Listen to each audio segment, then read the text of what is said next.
Бэлт гişүү юу хөдөж байна. Барьсоо чирлэг тагсуу. Тагсуу. Ударцуу. Бэлт. Юу санарта би намансуу. Чирлэг. Юу чирлэгийг тагсуу. Тагсуу. Чирлэг бодсон боёо. Бэлт. Борч байна. Юу? Би чаднам. Агсуу. Бидэ. Өтөр болгосон. Дагсуу. Эдүгэ морилж байна. Хөдөж байна. Чирлэг болгосон боёо. Та чирлэг болгосон боёо.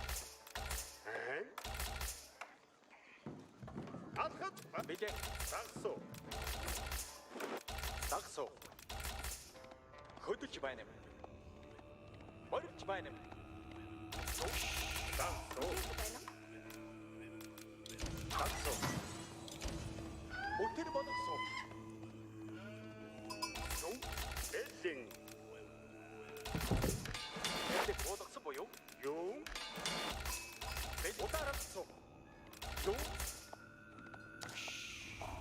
Дагсуу. Чирлэг болгосон боёо. Бэлт. Эдүгэ морилж байна. Дагсуу. Бэлт. Би чаднам.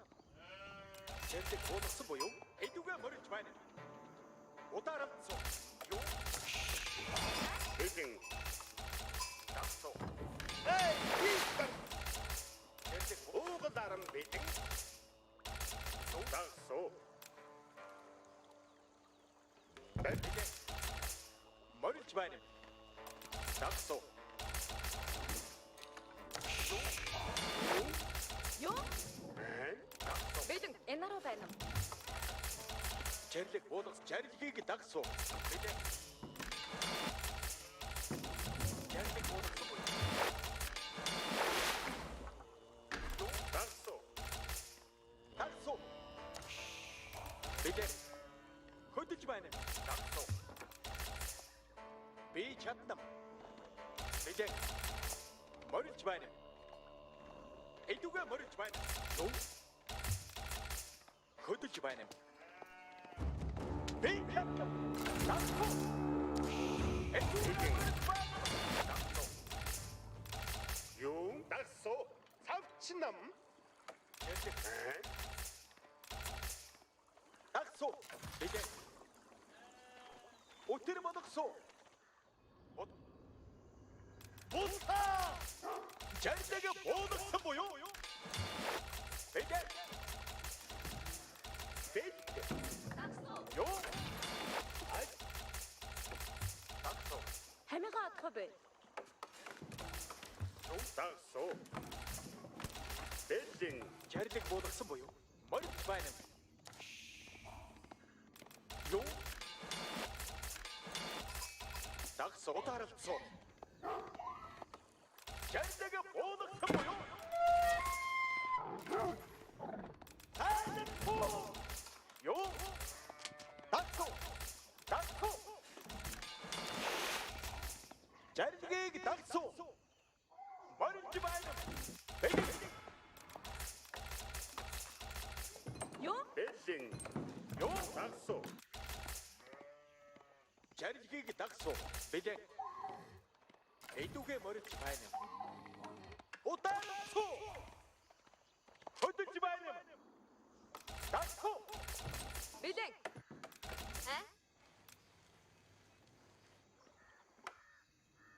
Ажил нам. Чарлиг буудсан буюу?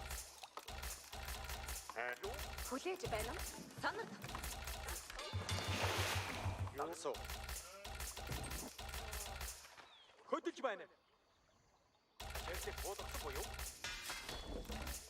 Бэлэг. Дагсуу. Юу? Юу? Дагсуу. Яг юу хийх вэ? Тэгсүү. Билд жарлаг ёсоор болгосон. Би нам. Жарлаг барьж байна. Жарлаг. Барьж байна. Яа, дагсуу. Доктор Артур. Бэлэг. Дагсуу. Дагсуу. Бэлэг. Морилж байна. Юу? Эдүгэ морилж байна. Чарлиг буудсан буюу? Санат. Юу? Удаалцуу. Эдүгэ морилж байна. Бэлэг. Дагсуу. Мосбодрасгүй. Эдүгэ морилж байна. Дагсуу. Морилж байна. Өтөр бодсоо. Чи намайг тог. Чарлиг удаалцуу. Эгэ индаруу.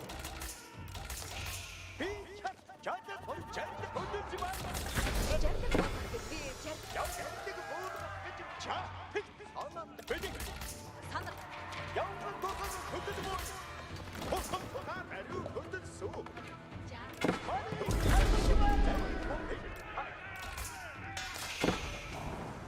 Анхаартай соног. Давцуу. Ани. Уга. Хэмбод. Жаатар.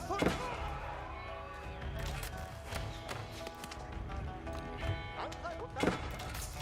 Дагсуу удаалцсан. Торхбол. Одохгүй.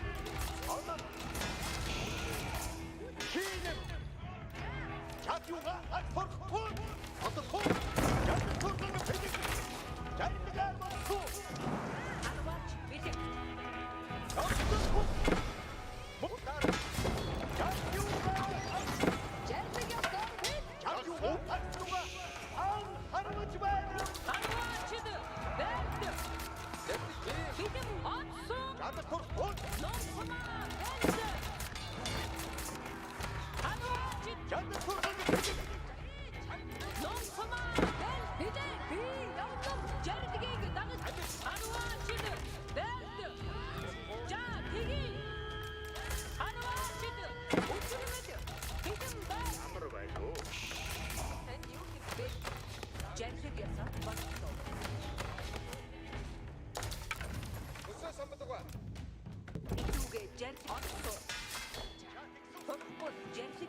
Би үүнийг барих үгээ зарчиг хүлээе юу.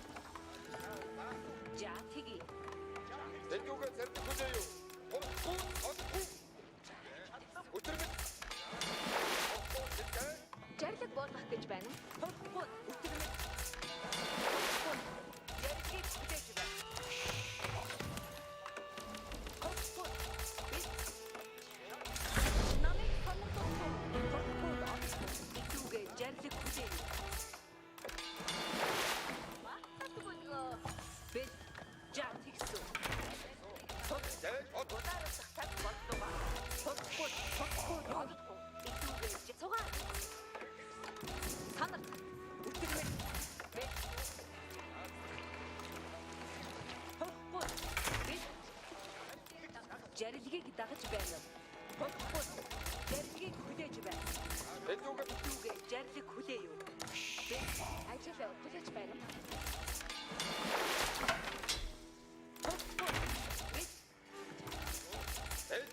удаарлах цаг боллоо. Хурцгүй дэдгээ. Удаарлах цаг боллоо. Хурцгүй зэрэг Санарт.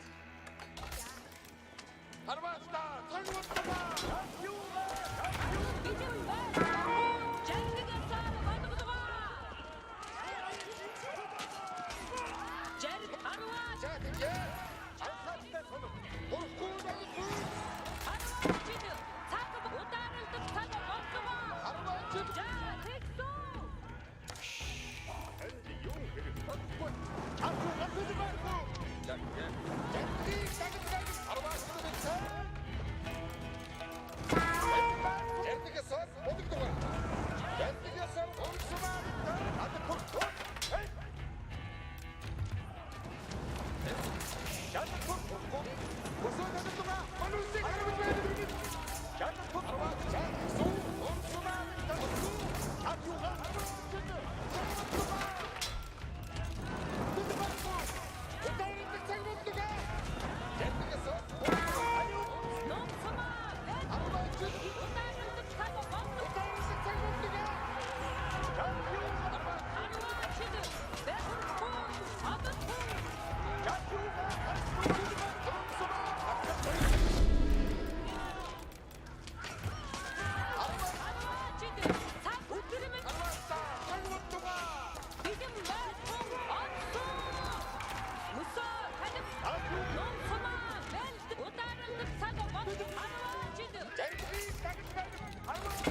Жарлаг болгох гэж байна.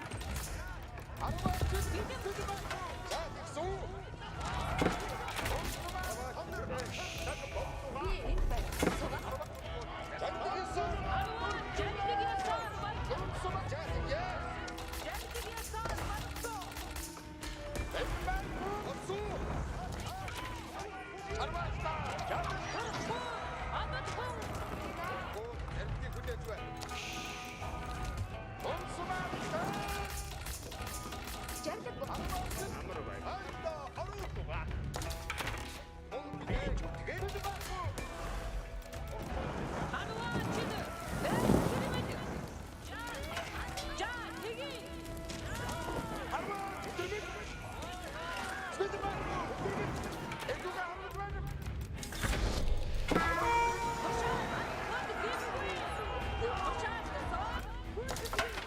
Миний чад билэг. цугаараа. Дагаж байгаагүй. Ушаалыг өгдөөгүй дагаж байна. Тушаад өдөр өгөөсдөг. Өгөхгүй ушаалыг үгүй харваста. Айднэмтэй ушаал өгч байна. Би үүнийг чанархан хийсүү. Харваст. Ушаалыг ушаал өгч байна. Өдөр гүйцэтгэв. Ата цос шилэн ушаал ирдэг. Ушаал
자, 비 우닉 샤도우 흥히수. 하루와 십자. 도샷 보스. 일주대 미니오가 영화 어떻게 하겠대? 아샤 도시아스 옆서로드베이 도시아스에게 다같이 아프거든요, 뭘?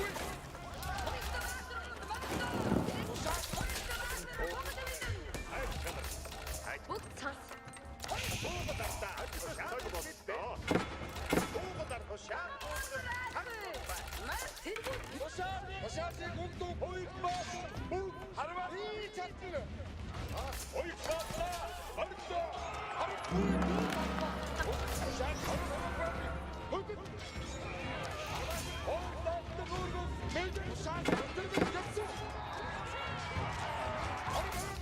보이스다 말다 보이스다 메뉴가령 코에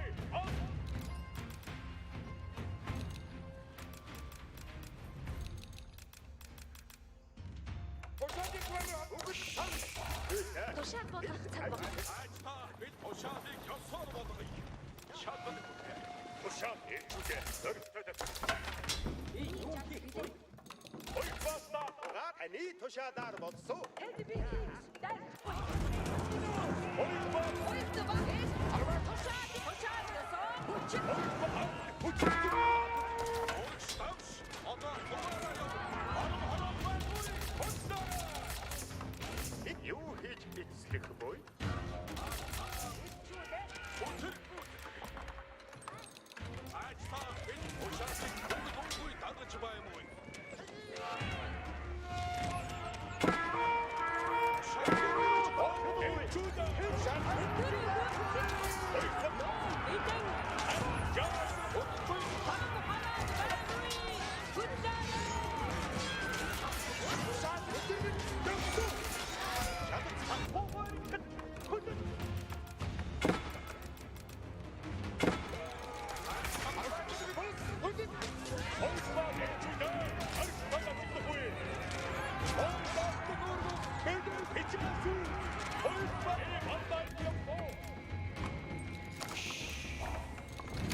Okay, it's fine now, isn't it? Sorry. I have no idea why. It's just OBS. I think OBS updated something, and yeah, the quality, everything just kind of went to shit. just strange. But it just stopped working for some reason. Sorry, guys. Like my camera was not working in the morning. My microphone apparently was off as well. Weird shit. It took me a significant amount of effort to actually get things to work in the first place. So I'm glad it did actually start working now, but it's very weird. It is very weird indeed. Yeah. Thank you for letting me know, by the way, Mr. Joe Faria. I'm very much appreciated, of course. That yeah, I would have not noticed because it is seemingly switched on. It's just not registering properly. Yeah, so we're good to go. Continuing the gameplay now. 1-0 on the day, huh? We're 1-0 on the day actually. So just gonna update the score actually as well. Well, we're off to a good start. So this account is gonna enjoy some extra elo on the day.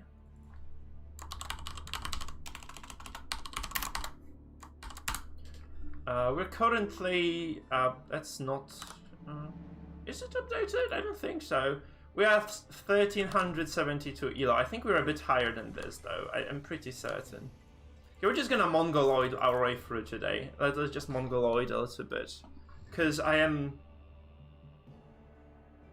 Let's be honest here. I'm not sure what else I can do properly in Nagari. It's such a shitty map for anything that's not Mongol. It's like I always dread it so much because like whenever Nagari pops up, everyone just goes Mongols, and then you just are like trying to scramble for an idea as to what else you can be doing. And usually the answer is like, it's usually not Chinese, by the way. It's usually not Chinese. And Chinese can just stonewall and just ignore the entire map, but I don't think that works properly, does it? It's lovely. It's actually, we can go here. Lovely, great. So, and we also need to get the stone, actually. So that's troublesome. Okay, this sheep goes home, this sheep goes home. The villagers go chopper. And we're Gucci, we're fine. So, yeah, I'm gonna just kind of look. I think there is no water here. There is water here. See these lines over here? They show you that there is water, like on the map, even though we have not revealed it yet. Pretty useful overall. We're gonna rally towards the food, by the way, because we need to keep producing villagers. We're gonna go for a greedy opening here, just go for the water here. And also for barracks. I think barracks should be first, actually, because we can pressure his... so no, this villager has to stay, actually, for a while.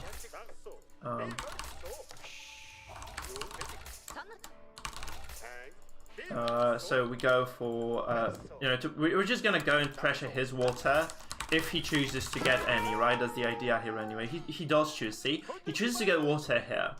And like he's gonna go with the villager. He's probably just gonna try to fortify the position, but we should have this up by the time he is set up, or when he's as he's setting up to actually just do something nasty here. He's also opening with the dock, which is obviously suboptimal against the Mongoloids. So we go with those spear boys. Unfortunately enough, oh no, we cannot lose you. We're just gonna rally 2 spear boys here, and I'm also going to take some, maybe a villager even actually, to get a tower set up properly. And we're gonna make 1 more spear boy, unless this is close enough. I don't think so. So go we're obviously gonna go to and try to contest his position here. So we go with a tower. We go with whatever else we can actually afford. He does see the villager, but I'm not really sure what he can do about it. And he does see the spear boys now too. Producing villages, which is great. We can just stop the scout. Yes, yeah. What can you do to me? He has a tower already. Oh no, that's actually terrible then. That's very bad. So he manages to get up the tower. That's not good. I think if you have enough spears though, we can just always pressure it, so that's fine. So we're just gonna go for a dock of our own here for now. And we're just going to kind of mass spear boys. I should have more villagers on foot then, for sure. We have 5 spears now. We're gonna have like 7. We're gonna start attacking that. And obviously not getting the consistent villager production. Not great at all. That's a given. So I'm just gonna go scout with the can. Because I don't think I have anything better to do with him anyway. I do need the sheep at my TC to keep going. I'm actually kind of like a child in the dark here, to be completely honest, as far as... No! I built a fucking stable here. God, okay, that's terrible now, that's awful. I have 7 spearmen. No, you're supposed to leave those. Shit, leave the sheep.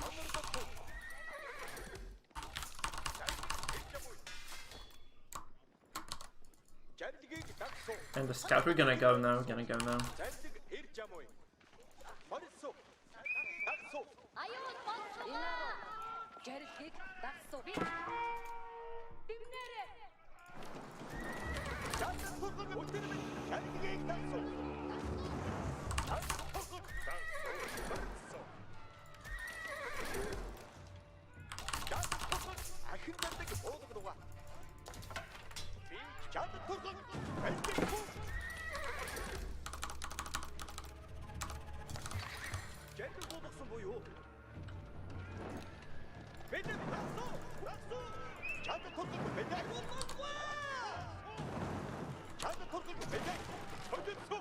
He loses some villagers for this as well, I guess. Maybe.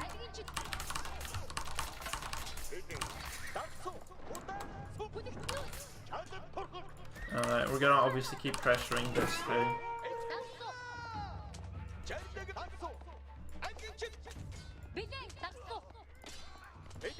He loses the villager here. I'm not gonna pull out with the spear boys here.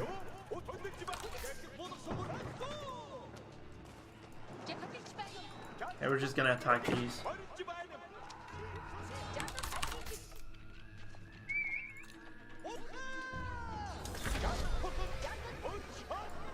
Okay, we have to kill the dog now. We really have to kill the dog.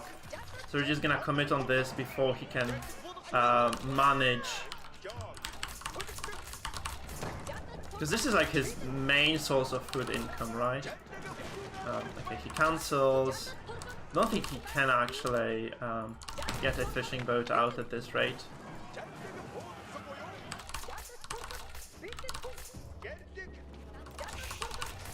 It's also very nice because we were able to essentially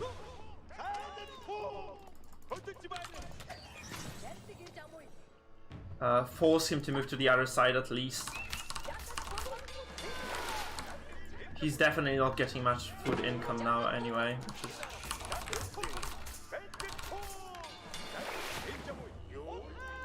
which is great. We also are killing villagers, which is nice, so... Okay, we're just gonna back away now, of course, because there's no reason to overcommit. And we can also get this useless piece of infrastructure back home. Like towards the Uvu. We need to age up quickly, so we're gonna go deer stones. That's not actually that bad, like we have the water control now for a while anyway. I guess he's just gonna go for a dock on the other side here though. I think that's what I would do anyway if I were him. I would just go for a, you know, the other side dock. It's still scary for us then, because we need to get here. We need to get this army over.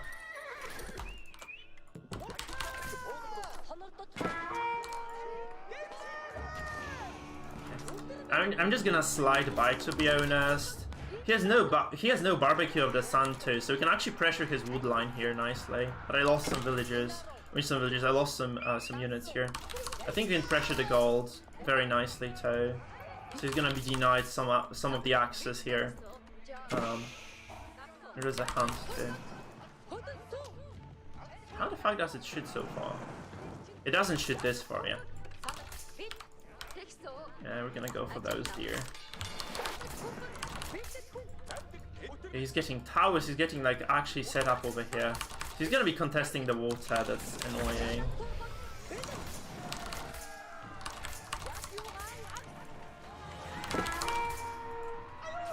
He loses our villager though, so that's kind of nice. But honestly I have nothing on the water that would validate what I'm doing so far. Which is not good, of course. I really need lots of villagers on wood, to be honest too. So I'm being a bit annoying, but that's basically all I can do here. You can try to kill off some of those villagers, that's the nicest thing I can do probably. Okay, so he's just gonna repel those attacks, I think. This villager is gonna die, please die. Oh, he's not.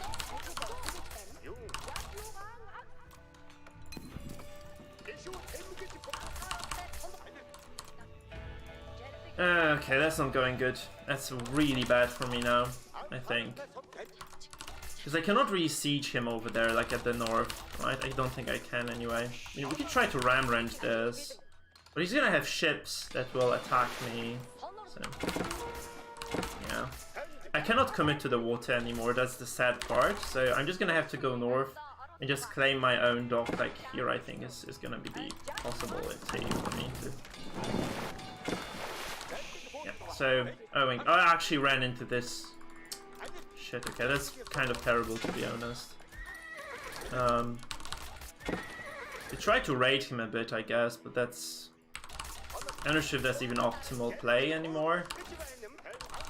I'm just gonna send a villager here, just get the second possible dock location. So I thought I was actually doing stuff, but I don't think I actually forced him to commit to anything at all here. So that's obviously not good.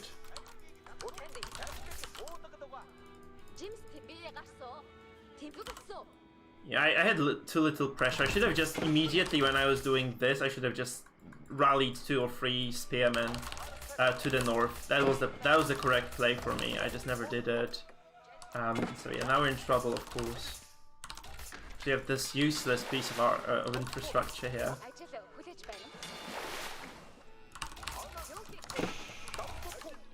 We're gonna go... I have to go double TC here.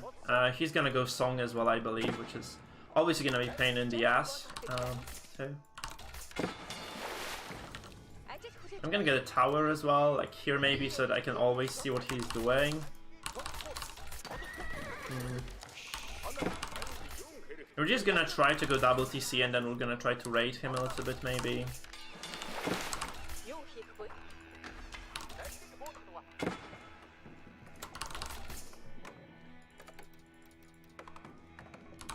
He lost some villagers, that's kind of our only hope now, but he is going Song, right? We know that almost for certain. So, that is the problem for now. And we should start harvesting the gold as well. That's gonna be our second base for now. There is very little stone left here, but we have like a very nice deposit over here too. Not too worried. I'm just gonna go use my scout and see what he's up to. He invested something into this ship as well. It's not like it's entirely free, right? So that's also fine.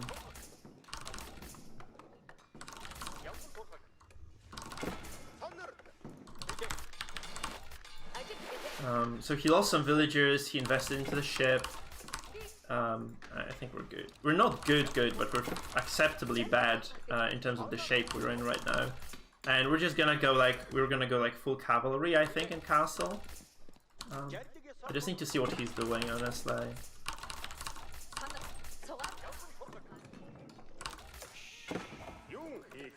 I'm just gonna pack up. And I'm gonna move the TC into the wood line. Like this. And yeah, they're just gonna have to resort to something else. Come on, wall. Oh, he has a wall, doesn't he? He's just, he has a wall, that's how. And this never unpacked. Come on, man. What the fuck? Oh, that's so annoying. That is actually just genuinely annoying.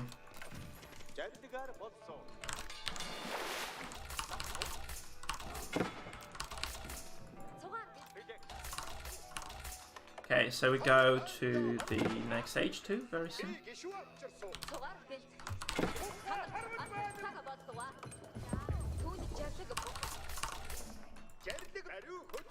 I build a step redoubt here. Resume villager production. And we're just gonna go knights, I think that's the only plausible kind of solution here. Once that kind of goes down anyway. I need to actually start gathering some wood as well. That's not gonna be easy. So he has no wall from the north, I suppose, so he can just go from here like this. Yeah, Mongols are a bit iffy. Like, if your aggression doesn't kind of succeed 100%, I was just not kind of mentally prepared for him to just go for the second dock over there. I should have just kind of, you know, gone up there with a decently large army and I was gonna be fine.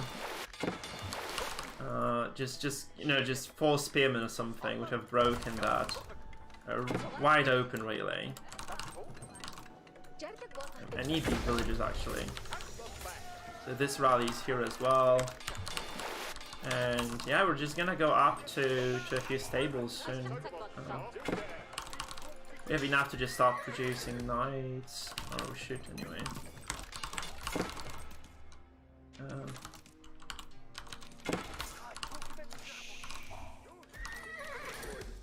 And yeah, I think this is exposed still. There doesn't seem to be a like large wall anyway.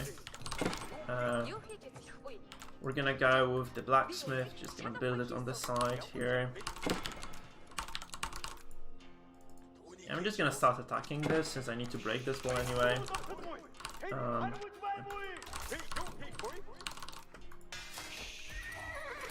Just gonna go like lots of lancers. Oh, it does actually break the rally. I didn't know this. It does break the rally. Most apparently it does. Not the greatest thing in the world. There are berries here, so just gonna kind of pivot to those berries. And there's a huge uvu here that we can just take now. It's very unfortunate because I have lots of my infrastructure here. I just have to relocate my buildings, including the freshly built quarry, blacksmith. That's what I meant to say here.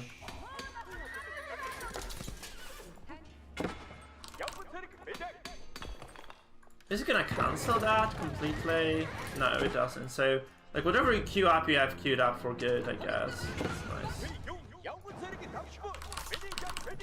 I'm just gonna try to raid him a bit anyway.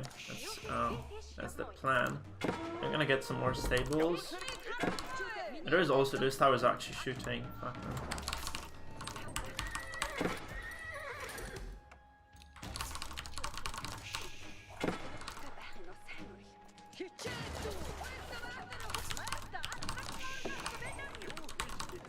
I wonder, like, how, if I can still swarm him or not. Probably no, right?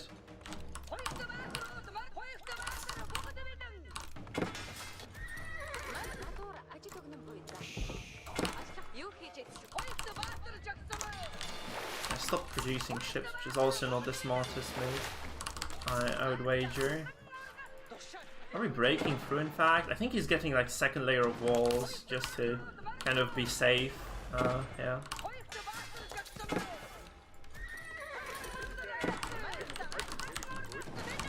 We broke this, but he has second layer already, right?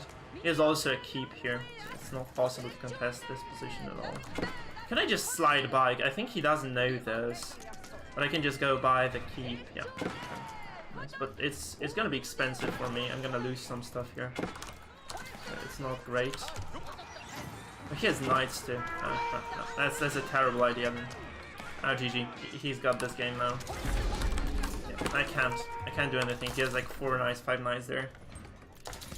Okay, I cannot commit to knights anymore then. He's imp. No point. No, I fucked up early.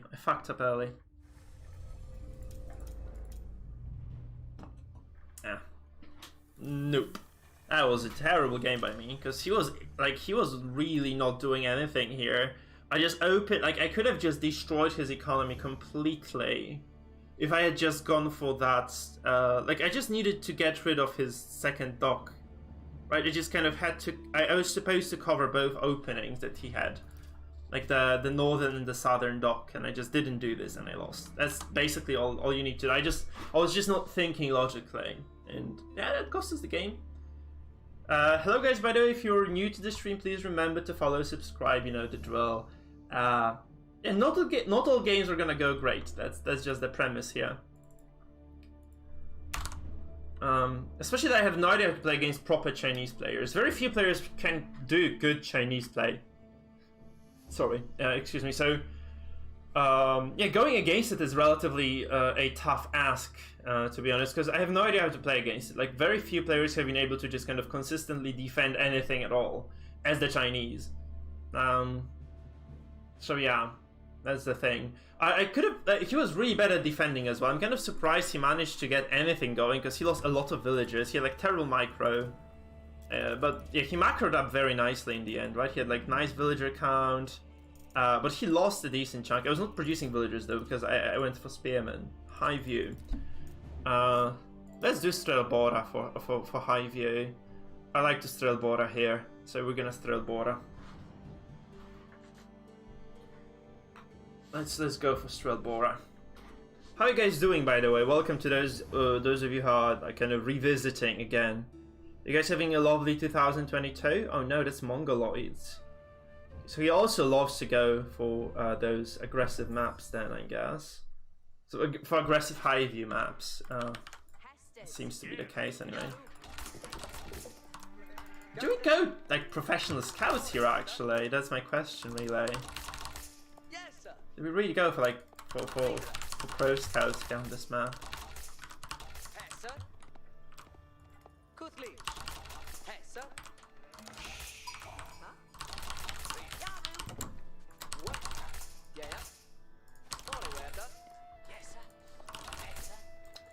You could pro scouts as no, I don't think you have the resources to do so. Because like if you want to play, I don't think you can macro.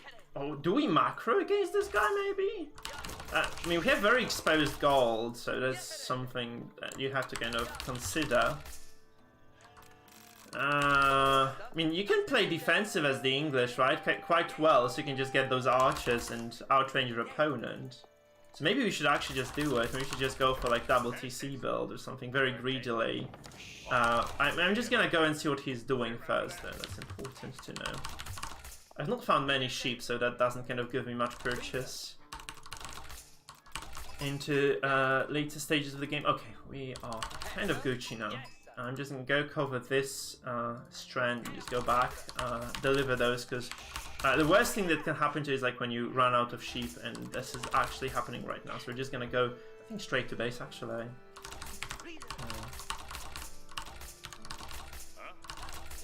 There's one stray sheep over here that we're gonna pick up as well.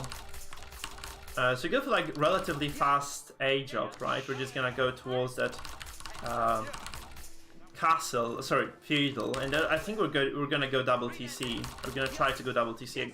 Although like against Mongols it looks like a suicide, to be honest. I really want to see how English do against Mongols overall with that kind of high eco-focused play style. Also need to check my wood lines now, because it's kind of the moment, it's kind of the point in time where your opponent might actually get something going on your side of the map already. Like they might come with the spears and with a single villager. You're just gonna have to be pesky with the towers. You get the drill. But you have enough to age up, right? So we're gonna be kind of moving away from this gold soon. I think we're gonna move away right now, honestly. So we're gonna go for greedy play. We're gonna be super greedy here. Not sure if that works, but...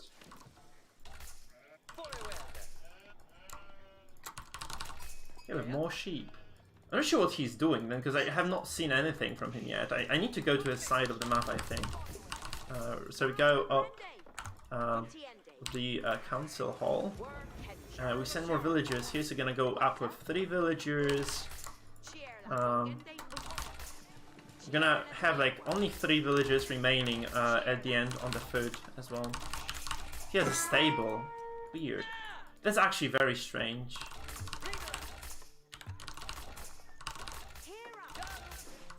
It's very weird. Like, what comes out of the stable? What exactly is the plan here for the Mongol player?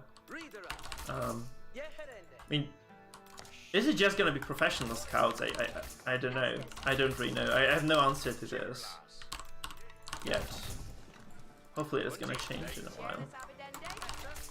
So keep 3 villages, rest goes towards this town. We're gonna have to build a tower here as well to just make sure that, you know, no pesky raids happen to us. And obviously just kind of going around to make sure there is nothing bad happening on this side is also quite necessary. Can we please get the wood? There we go.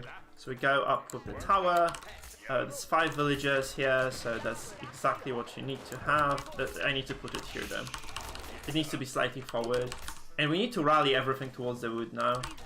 There is nothing happening in my base, unless there is like a shitty tower behind it is gonna kill me in the end. Nothing, you know. So 3 villages building this. I can go down to 2 even, I think. Because the plan is to just...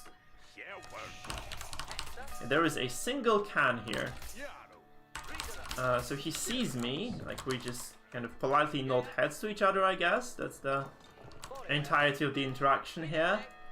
Okay, can shoot him down. He's gonna donate the sheep. I could have waited a little bit, I think, as well. So he's a scout. He's gonna go professional scouts then, I guess. But I don't think you care as English, right? You have farms. So you're pretty much okay with whatever he does. Yeah. I should have probably just kept scouting. I need to see what he's doing with the stable, but as the English, you have farms, so you really don't care too much. It's a very weird game. So we have 5 villagers here with the tower that's protecting them. Is he gonna go horseman or something? He's feudal now.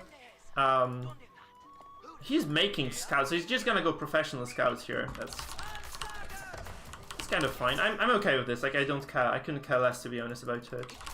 Because he's quite late to the age up. Yeah, it's fine. We can afford some archers now as well. Well, 2 more rounds for those villagers, and we get... We should have probably scouted more, but I was kind of afraid of him just, you know, tower rushing or something. So that didn't sound reasonable in my head to just go for that. But I do need to get like a barracks here right now to get some infantry going too. Yeah, there is nothing here really, right?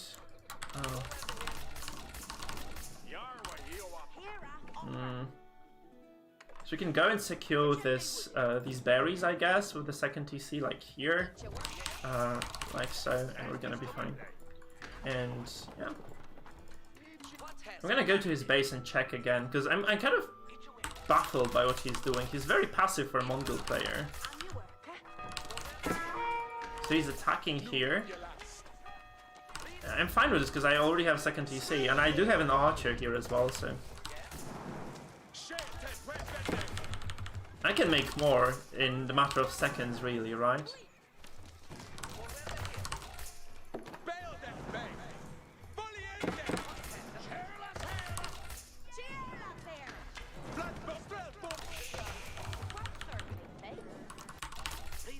So he's just going scouts, like pure scouts against this just makes no sense.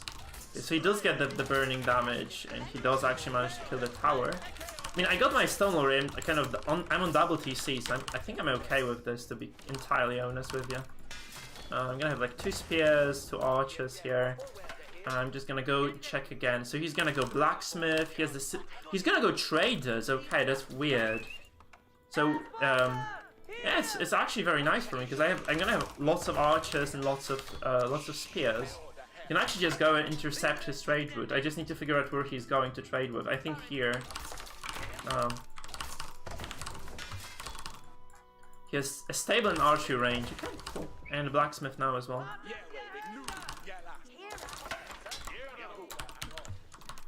He has a trader too, so we can just go. I think we can just go across and just intercept extra traders if he's producing. We're pop capped, that's good. More villagers towards that. And I need some more on food as well, I guess. It's very greedy. I'm not sure we can do this against the English. I mean, I'm being super greedy myself, but I have strong units. Like, I mean, I have like very decent potential force here just coming in. So we're just gonna go for a blacksmith. We need some more villagers onto this gold as well, because we want to age up eventually, right? We just want to age up too. And we're just gonna apply pressure here. I don't think you can stop this. It's gonna be like 2 traders completely dead. Yeah. They're like very expensive, right? They're very expensive, so this does actually punish him quite severely, to be honest. Yeah, let's see what he does in response, because yeah, we're gonna have like spears and archers like in large quantities. So it's gonna be curious. I'm actually kind of yeah, curious as to what he does. He has gold somewhere, kind of exposed too. He's gonna lose the can, which is not great for sure. And we're gonna also pressure those villagers here.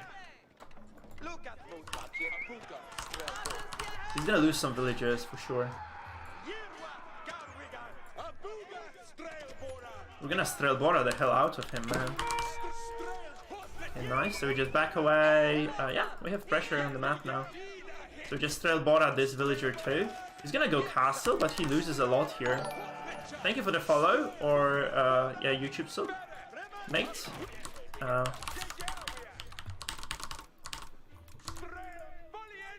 He's gonna go castle. Well, so what? I lost some Strelbora here. Ah, that's very unfortunate.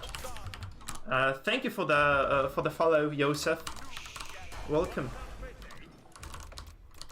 Okay, so we have nice Strelbora, and we are kind of nicely set up here to just build a mill, maybe even, and just, you know, just keep going here. With, because I'm gonna be slightly behind in terms of the actual age up, because we have double TC play going, right? Whereas he does not. We have so many villagers here, way too many actually. I need to just kind of leave this gold alone for now. I'm just gonna leave 2 villagers to keep mining, and the rest of them, yeah, we're just gonna go towards the wood and the food, because that's what we really need right now. The most. I think I have to kind of keep applying pressure though. And we're gonna just kind of try to Strelbora a bit more. We killed like 5 villagers with this so far, so I think we should just be proactive, right?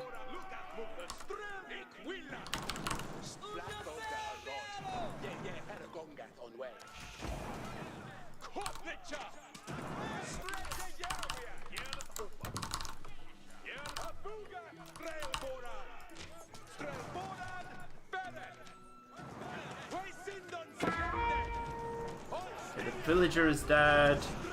We just kite out now. That's a bit nice.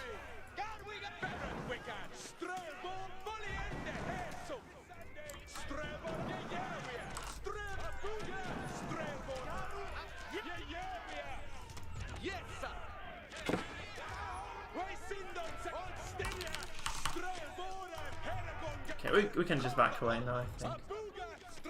So, I'm gonna get the defensive upgrade as well.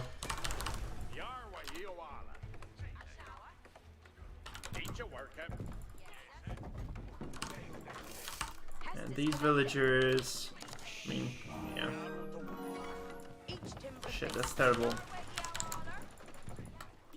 Okay, I think we're fine still. Thank you, Cassandra, for subbing on YouTube. Welcome to Dungeon. I think we have decent setup here still. I mean, I need to go castle myself eventually, but we're double TC, so we should kind of boom in terms of eco, right? Should completely boom in terms of eco. So it's just a matter of surviving the next minute or so. He lost a lot of villagers, right? He lost a lot of villagers, so he's gonna keep adding those fields here. You can eke out like extra 2 fields. Actually, I'm not doing this properly for sure. I'm just gonna blame this on my lack of experience for now with the English. Oh, also, this is not freaking milled yet. Okay.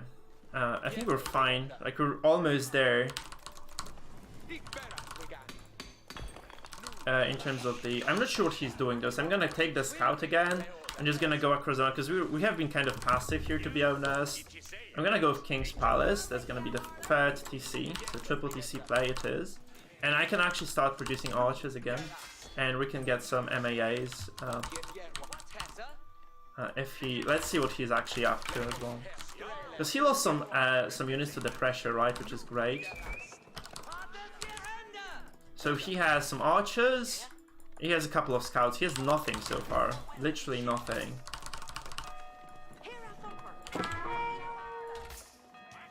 He's gonna lose the scout here, which is perfect. He doesn't see much either, which is really good, right?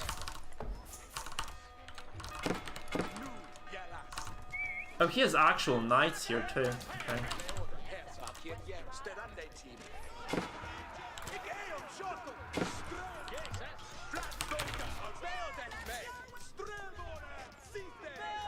He cannot heal these, which is, yeah, good for me. He's actually AFK.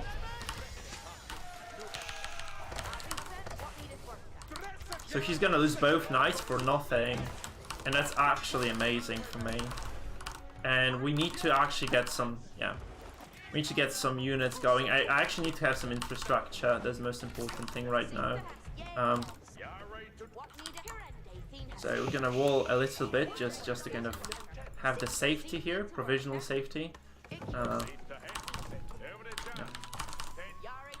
Just to prevent any potential raids from happening. Yeah, and we just kind of continue expanding here. I do think he's just gonna have some... Okay, that's why I'm actually doing this as well.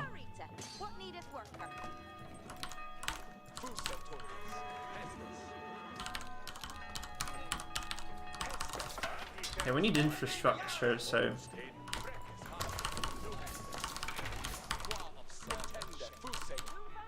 Okay. One more. And we need to start actually producing units now. So we have the veteran archers, sure, check.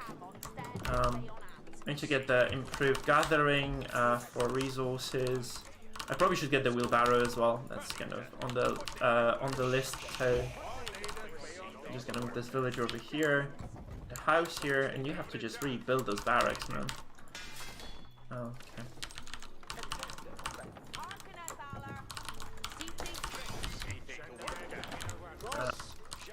He has MAAs, actually has a decent force here.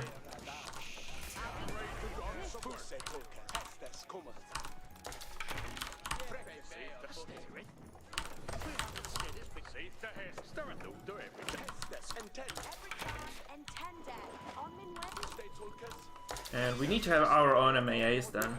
That's the trick, I think. And I think he's going to go with rams. So... yeah, for now those archers are enough, but I do need actually to build like an archery range or two. I think two. And just get crossbows, right? I think that's important too. So having some crossbows ready is pretty important.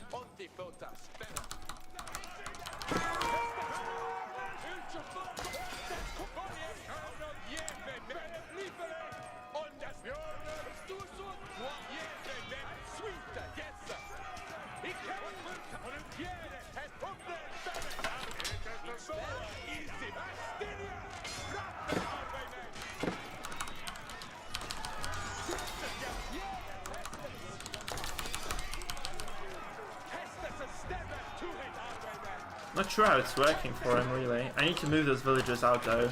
That's for sure, because they're like in a nasty position right now. He's in crossfire right now, that's kind of nice.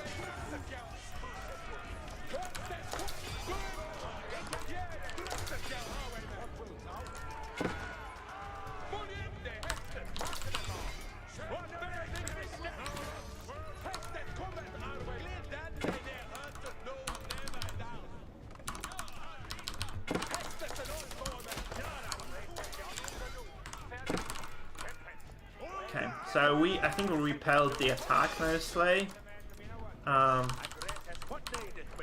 was dirty though. That was not a good one at all. I need to get villagers back to gold mining too, because I'm completely out of gold here. And I guess some villagers and food would be nice to have as well. Where the hell do I build another mill? That's actually, there's no good position for next mill.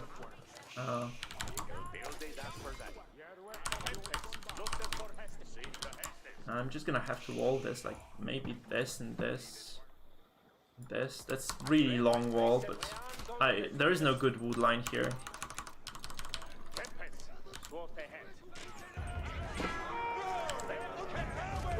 We have those really strong MAAs now as well, so I think we're fine.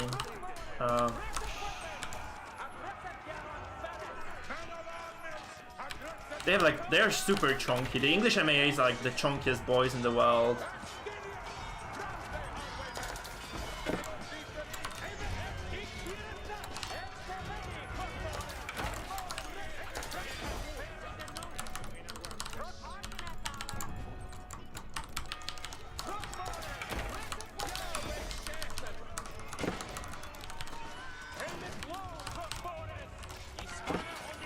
He's losing this again. What the hell did he do with the Rams, by the way? Because I did kind of shut down myself here. Here's the Rams here, actually attacking the houses. That's very weird.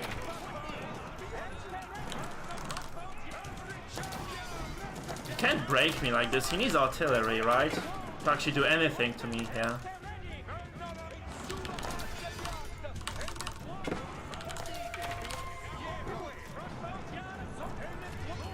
He's losing every fight now. I have triple TC economy as well. So yeah, I have so much wood, man. I just need to sell wood right now. The villagers back to food.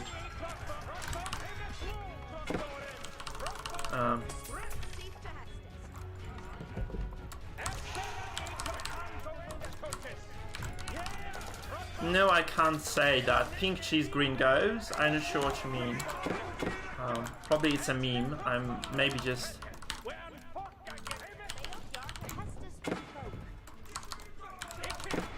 Okay, so he's done, isn't he? Like, I just need some houses, and I need to kind of, you know, produce a couple mangonels.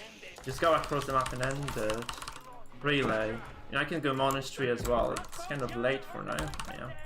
Or there's a wolf going rampant here.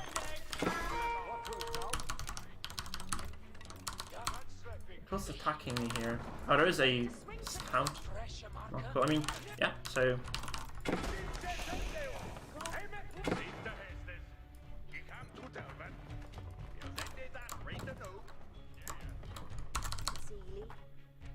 What can he do to stop this? That's a real question, like, oh, here's a mango, actually, here's a mango. Chill, it's just one. It's just one mango.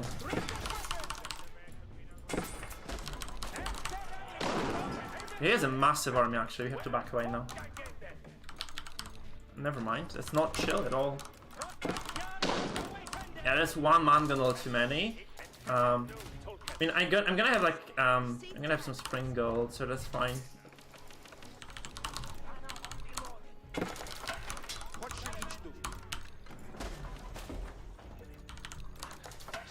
And it's kind of painful, but yeah, that's fine.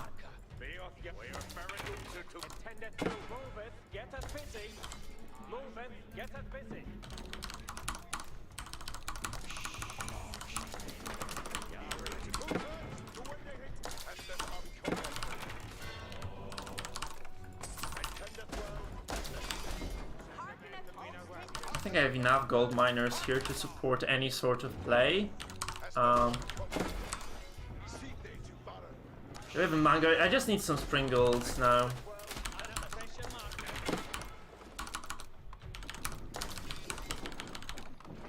Like 96 villager pop now, which is good. I think. Oh, there is no. This house has never been built, by the way. I need to finish the wall again. I need to re-wall like here. And let's go aggressive now.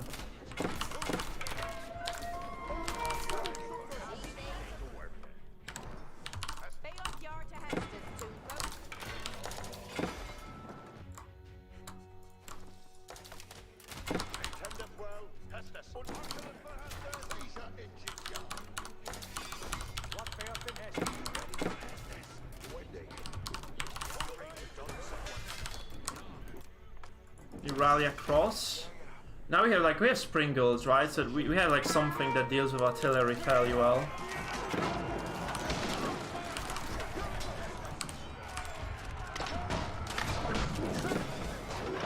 Where are his mangoes here? We're just gonna go for those mangoes with the Springles, of course.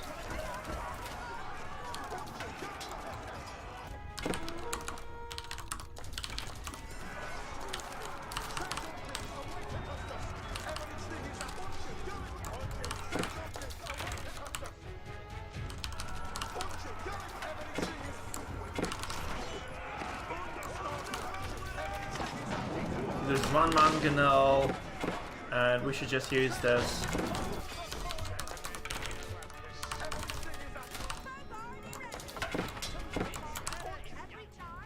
Alright, I just built some extra barracks, I guess, and some archer ranges. There's another mango, that's kind of a problem for now. Or is it just my mango, actually?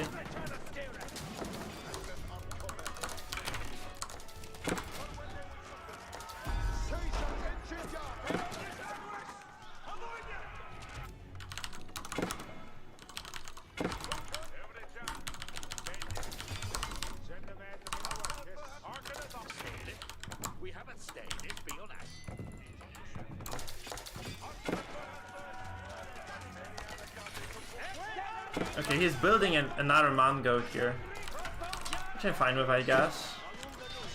We just need to go up here, and we just need to focus this.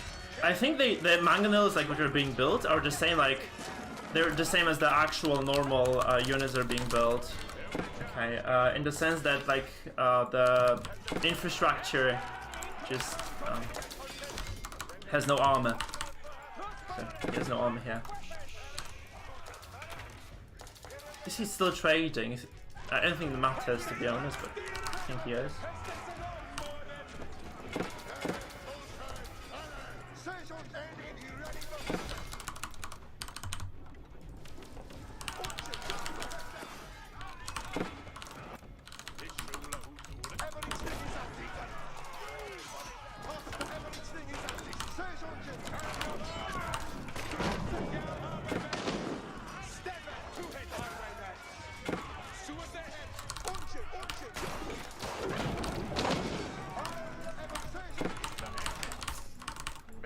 This fucker is so annoying, actually.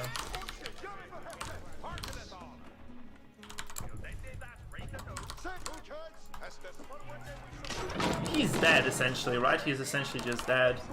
Like, completely dead, actually. Poor Plonka. Yeah, I don't think he can do much now, can he? We have two mangonels in his base, essentially. Yeah, he has some trade, which we can dismantle by the way, we can just kill off those traders.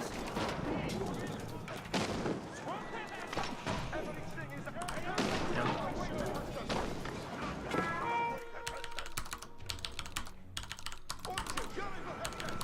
Kind of a small hiccup here with our income for a while.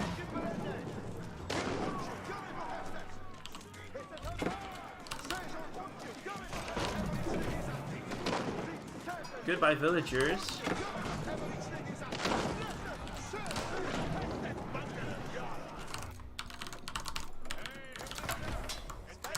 Yeah, we're full, like, we're pop capped, man. Yeah, GG. Whew, okay, English can win. Why, Yosef? What do you mean? Is the bad strain? Okay, that was a strange game. I think I could downsize the camera a little bit. It's a bit too big. Yeah, that was a close one. It was really a close game. I mean, no, not really, actually. I was super far ahead. Like, I had more villages all the time. Look at this. Like, I was sitting on two. That's why 2TC play, if it's not punished properly, is so good. You just essentially have so much more than your opponent. Hey there, Omnipresent, how are you doing? We are 2-1 on today. Can you believe this? I actually can. We're doing not too shabby. Not too shabby at all. Whew, that was intense of a game. I mean, he had literally no economy by the end of it, right? He lost a lot, and he was trying to trade. It didn't work. Basket, which crowd are you from, by the way? Like, are you from the Darkest Dungeon crowd or the World of Warcraft crowd, or like some other game entirely? It's Age of Empires 4. Like, it's such a good game, man. Actually, I love it. I love AOE4. It is very, very nice. It's probably the best RTS right now on the market, to be honest. He actually had more army than me. He's just not sustaining it properly. I think he had he had no economy, right? He made like a large army. We took a very long fight. It was like a fight that was going on from like around this moment in time, I think, until here. We had the second big clash, like we had the mangonels and shit in his base, but just had more units with better upgrades. I wasn't even microing, it was just kind of F2A move and yeah, just kind of doing my thing with the eco. And yeah, he just kind of ran out of production as well, because he lost, like, look at this, he had like lots of resources. He was sitting on 4k resources. We never made it out. Oh, that's why. So yeah, AOE4 is fun. I could cast a game or two if you guys want me to, by the way. So we can. I'm just gonna relog quickly. Maybe I'm just gonna cast a game or two. I do want to have some YouTube content for today as well posted. So we might just try to look for a game to cast so that you guys get a better idea. What do you think of the green screen? Is it working nicely? Like because my girlfriend bought me like the green screen for. You can't see it because it's green screen, but she bought it for me for Christmas. I think it's kind of looking quite good. I do need a better camera, but essentially it's just working properly, which I'm very, very happy about, to be honest. Because yeah, that's always a pleasure to have, you know, some new stuff happening in the stream.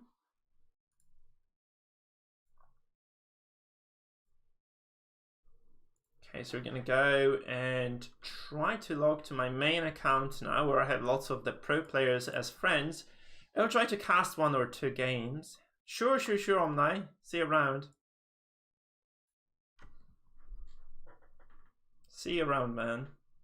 I'm gonna try to cast some pros in AoE, so that you maybe get a better idea, Buzzcut, as to what is going on. I'm really happy about it, actually, because it's a nice thing to have as a streamer. I'll maybe make the game a bit quieter.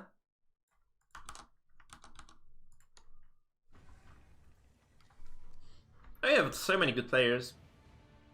We could do Hera. We could do yeah. I think Hera is like rank 4 or 5 right now, so it's definitely going to be an interesting game to see. So let's just jump to Hera's game, see what he's doing. He's playing the English, perfect. Oh, it gives me my card, the SC2 Pro. It's actually going to be a very cool match, guys. We're going to watch a game together. So, hey, so guys, welcome to the cast. It's Mikefield here. We're going to be looking at a game between Hera, who is going to be playing the English, and Mew Maika, who is going to be playing the Mongols. So it's going to be an interesting matchup to see, because it's a match that we have just played, by the way, right? Just played a similar matchup on my stream, so it's going to be a very cool thing to compare. Of course, the map is very different. It's going to be Danube River, which does come with this, I guess, peninsula in the middle, right? It's something that is the feature of this map, and obviously a lot of water too, which does imply there's going to be some sort of contest over the water as the game goes along. But it appears to be those players are taking a very different approach to how they're gonna take this match altogether. So since Mongols are so aggressive, right? Mongols are this very aggressive civilization. If you go for a dock very early, like, it's very easy for Mongols to just kind of go with their, you know, early units and destroy it, right? So if you go for anything like that is related to water play, which I would love to do because water is just really good economically, it will take away from your chances to win the game, because Mongols can just kind of essentially make some spearmen or scouts even and just attack you. The interesting thing is Hera is on the aggression right now, so he's gonna send some scouts across and just slightly delay the construction of this stable, which I do believe is going to be what Mongols will be doing. They'll be trying to just aggress the opponent here with the scouts and essentially just kind of deny the dock. I think that's the play. But Hera's not going for a dock. I don't think that this was at all seen by Miomaika here, who is playing the Mongols, the guy in the red, of course. So it's the question of whether, like, when he sees there is no dock play intended, and what he does about it, right? Because any aggressive play against the English just falls flat completely, to be honest. Especially since there is nothing you can do to your opponent if they're playing the English, right? Maybe you can aggress on this mining camp, but Hera will have enough gold to go up to feudal in maybe like 30-40 seconds, and then no scouts can actually harm him. He can just kind of go to his wood line here, that's safe because it's under the TC. English TCs fire double arrows, so defending this perimeter is going to be really straightforward. This actually means that, you know, Hera is kind of safe here. So he's just going to go to his intended setup. He's going to go up to feudal age with this council hall. Yeah, he's just going to go for a nice eco build-up, I guess. I'm not really sure what his plan is against the Mongols on this map.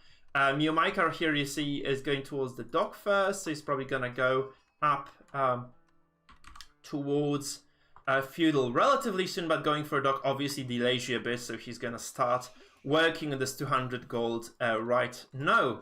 So it is going to be quite a nice situation for Hera, because he's going to have a couple of archers on the map before his opponent does actually get anything done at all. You can see that there is like a vague scouting done by Miomaika, just probably confirming there is no dock early on, which is reasonable from Hera, of course, right? Not making a dock early means that he's not going to lose it, and that's very likely to happen against like a mass scout opener from Miomaika. Now Miomaika is probably going to go towards the professional scouts with this, I believe, since he has already like made 4 of those, and that would be completely wasted if he hadn't gone for professional scouts.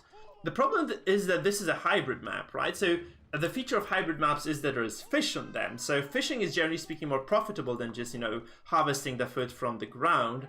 Yeah, there's going to be a small skirmish here, kind of resulting from the scout numbers, but it's going to be very easily repelled. Obviously, you can even move those villagers as Hera just a little bit towards the north, so that those scouts cannot attack them, so that they're like in the range of the TC. No need to do so though for Hera, who's just going to go up towards that field without any problems at all. So yeah, it's going to shape up to be like a very standard game, right? Miomaika, of course, is a seasoned StarCraft 2 professional player, whereas Hera is obviously an Age of Empires 2 pro coming to Age of Empires 4. Both guys really, really experienced, so I'm kind of looking forward to seeing how exactly this match shapes up. Now, Council Hall of the English, of course, able to double produce almost the archer, so it basically produces those unique longbowmen of the English, and it produces them at double rate, so it's essentially like almost double production of the Mongols. Now Mongols, of course, are going to go towards cavalry. Hera probably knows this because he has seen the scout numbers already, so he knows there's going to be lots of horsemen. Now the problem for Miomaika here is actually that he has no age up yet. He has this very weak early horsemen. They're not really a match for those archers from the English, right?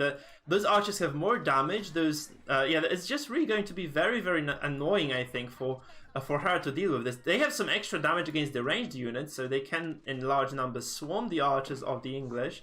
But I'm not sure this is a big threat. Like, it's not going to be a terrible trade even for Hera, since he has those, feudal age units. As I say this, actually, most of those archers fall. And yeah, there's just this small line of defense over here, but I do believe that Hera does need to go towards those barracks, and he does need to get something to deal with the horsemen, because it's actually quite a large force. Like, those are weak units, but you know, in large numbers they can be quite a threat. But this being said, I think 6 archers of the 6 English longbows actually can deal with any aggression quite easily. Miomaika here is saving up some resources, most likely to, you know, just get the upgrades going later on, get some extra units. I'm not really sure what he's going to go towards once he ages up. Maybe the archery range is the play here, because archers are relatively okay, and you have to probably just kind of assume that Hera is going to go towards those longbows. Now, Hera hasn't made anything too inspiring yet, to be honest. He's gonna go towards that dock, of course, right now, which is going to propel him towards having that extra water economy, extra food income.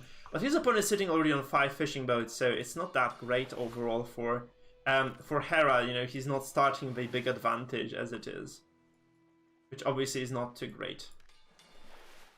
Now, yeah, Hera is sitting on a nice archer number here. Like, he has 9, which can one-shot villagers, I believe. Not really. He doesn't have 9 yet. He does have 9 right now, so he has produced some extra archers now. So we're working with the number of units that can one-shot villagers, probably 2-shot the fishing boats. But still very difficult to deal with horsemen, right? Those are like already upgraded horsemen, so they are actually quite a threat. They have 18 damage against ranged units, and those longbows do not stand a chance against this. So you do want to have something that backs you up a little bit. You need to have some infantry to just kind of stand in the front of those archers and just tank for them a little bit, absorbing some of the damage, also dealing extra damage to cavalry, of course. Now, again, the archers on the side of Miomaikar, though, so Miomaikar is producing army consistently, and I do believe he's going to eventually just go towards this dock. But what Hera did actually was, I was kind of expecting him to go towards, you know, a fishing boat or two. What he actually does here is he produces a single galley, which is, of course, an attack ship for an archer ship for the English, and is going to meet the light junk in the middle of the map over here, whereas those horsemen are going to come in and attack the dock. Now, so Hera doesn't want to, you know, gather food from this at all. He's just going to come here and apply some pressure, at least forcing his opponent to get another offensive ship to deal with this. Now, those archer numbers, that's kind of critical archer number almost, I think, for Hera. So those archers can actually, I think he should have just kind of stacked to this choke point over here. But look at this, like, he has enough to actually just deal with the horsemen very easily. So he gets that extra network of castles bonus of the English, which gives those archers extra attack speed as they are around the town centers that see opponents or enemies, and he's just going to go towards his opponent's base with those archers right now, because those numbers are quite scary, to be frank. So that's what he needed the gold for, actually. I thought he was going to go for a blacksmith. I was surprised he was not making extra units. But he's just going to go for a galley. I think this is still the same galley number 1 that he had built initially. Not sure if he did much damage with it, though. Like, I think he's just going to, you know, just settle for applying some pressure, forcing his opponent to build some offensive units on the water. And now he's actually going to go for this archer play, attacking the ships, as I said. Potentially two-shotting them if they're not defended properly. Now, of course, there's like a small pathing bug in Age of Empires 4, where if you just try to move your archers, you know, right-click the enemy ship, they're gonna stop moving. They have to be in the range to attack anything on the water now. So this, of course, means that Hera has to micro this very nicely to get anything out of those archers. And honestly, that's a large investment. You know, 21 archers is a very large force. So not getting anything for his trouble would be really terrible. He needs to get at least a few kills. I would love to see a villager actually coming around here to just build a tower, because the English bonus does apply to towers as well, so they can get extra attack speed if there is a tower, just, you know, anywhere around those ranged units. So yeah, that's basically the thing here. We have villagers gathering lots of wood, actually. That supply of sheep has not been exhausted yet. I do not think there has been any professional scout play actually on the map as well. So no deer have been threatened yet, and we see just the archers trying to exchange a few shots with those archer ships on the other side of the map. And Hera is actually gonna go towards his own fishing boats at this rate, so he's gonna start producing some extra units. In terms of the economy overall, I think there's a small edge still going towards Miomaikar, since he has been able to, you know, just get more out of the water already. So I think he has a little bit more resources to work with. But he has not been trading favorably, right? He has been losing lots of those horsemen because those English archers are really just very, very potent. Hera doesn't split fire, which is, I think, is going to cost him in the long run. He needs to kill off all those. Oh, he actually does split nicely now. So he does actually get rid of a lot of those horsemen. They actually go into the range of the galleys, which is obviously not a good move at all, because this galley is gonna have a lot of DPS against those infantry or you know, light cavalry units on the ground. They have essentially no ranged armor at all, and those archers just dispose of this army very, very quickly. So Hera dispatches the enemy forces, kills the Khan, kills the archers, basically cleans up the fight, retaining like a large number of archers of his own. So this is a terrible fight for Mio Maikar. Light cavalry is not the strongest unit in the game when archers reach a critical mass. So light cav is actually very good when your opponent has a low number of units, right? So if those archer numbers were maybe, I know, 10, right, you can swarm them with like 4 or 5 horsemen and just probably kill them all. But at this point in time, like, this is just not feasible anymore, because this number of archers is just going to basically demolish your horsemen, because they just have no armor, relatively low HP numbers, and yeah, that's just all she wrote for now for Mio Maikar. So that aggressive move at 3 didn't work at all. It fell flat completely.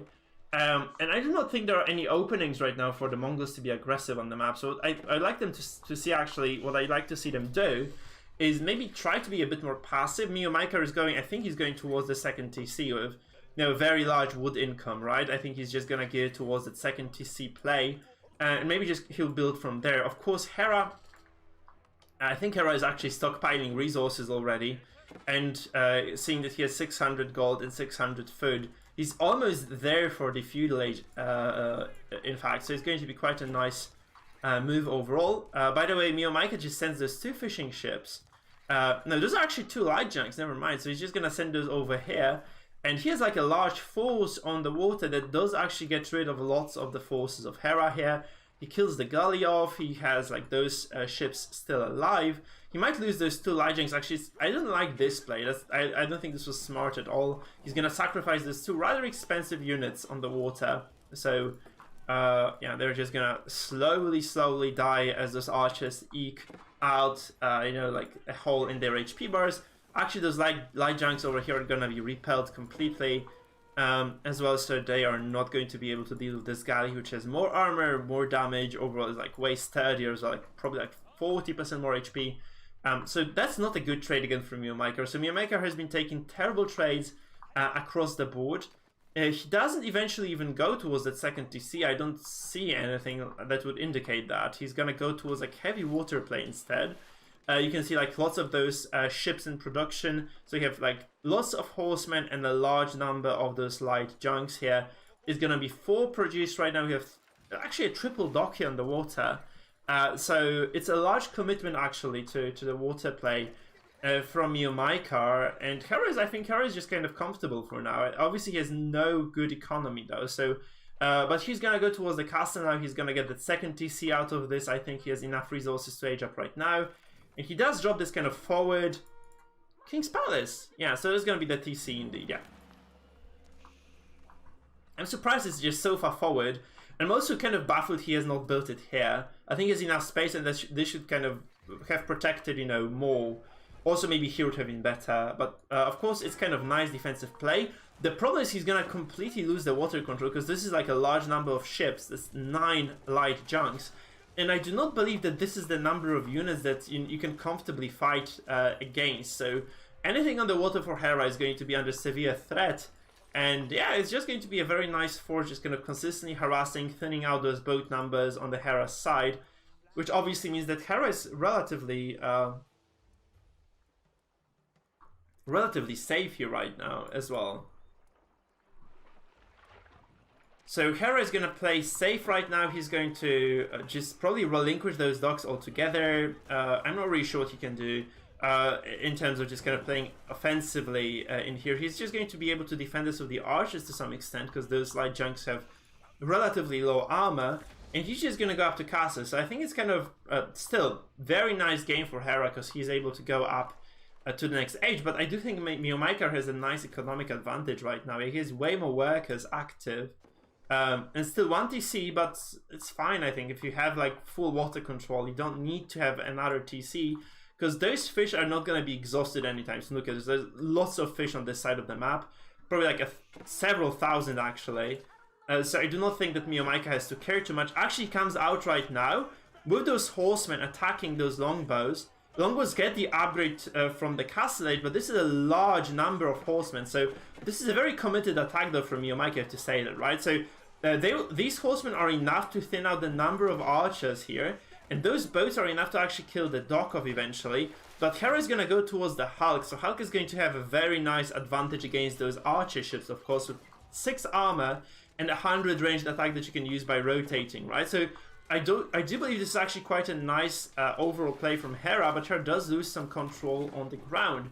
The problem is Miyomika is not going up, I think. He's very far, or he never, I'm actually silly. So Miyomika somehow manages to get enough resources to go up himself.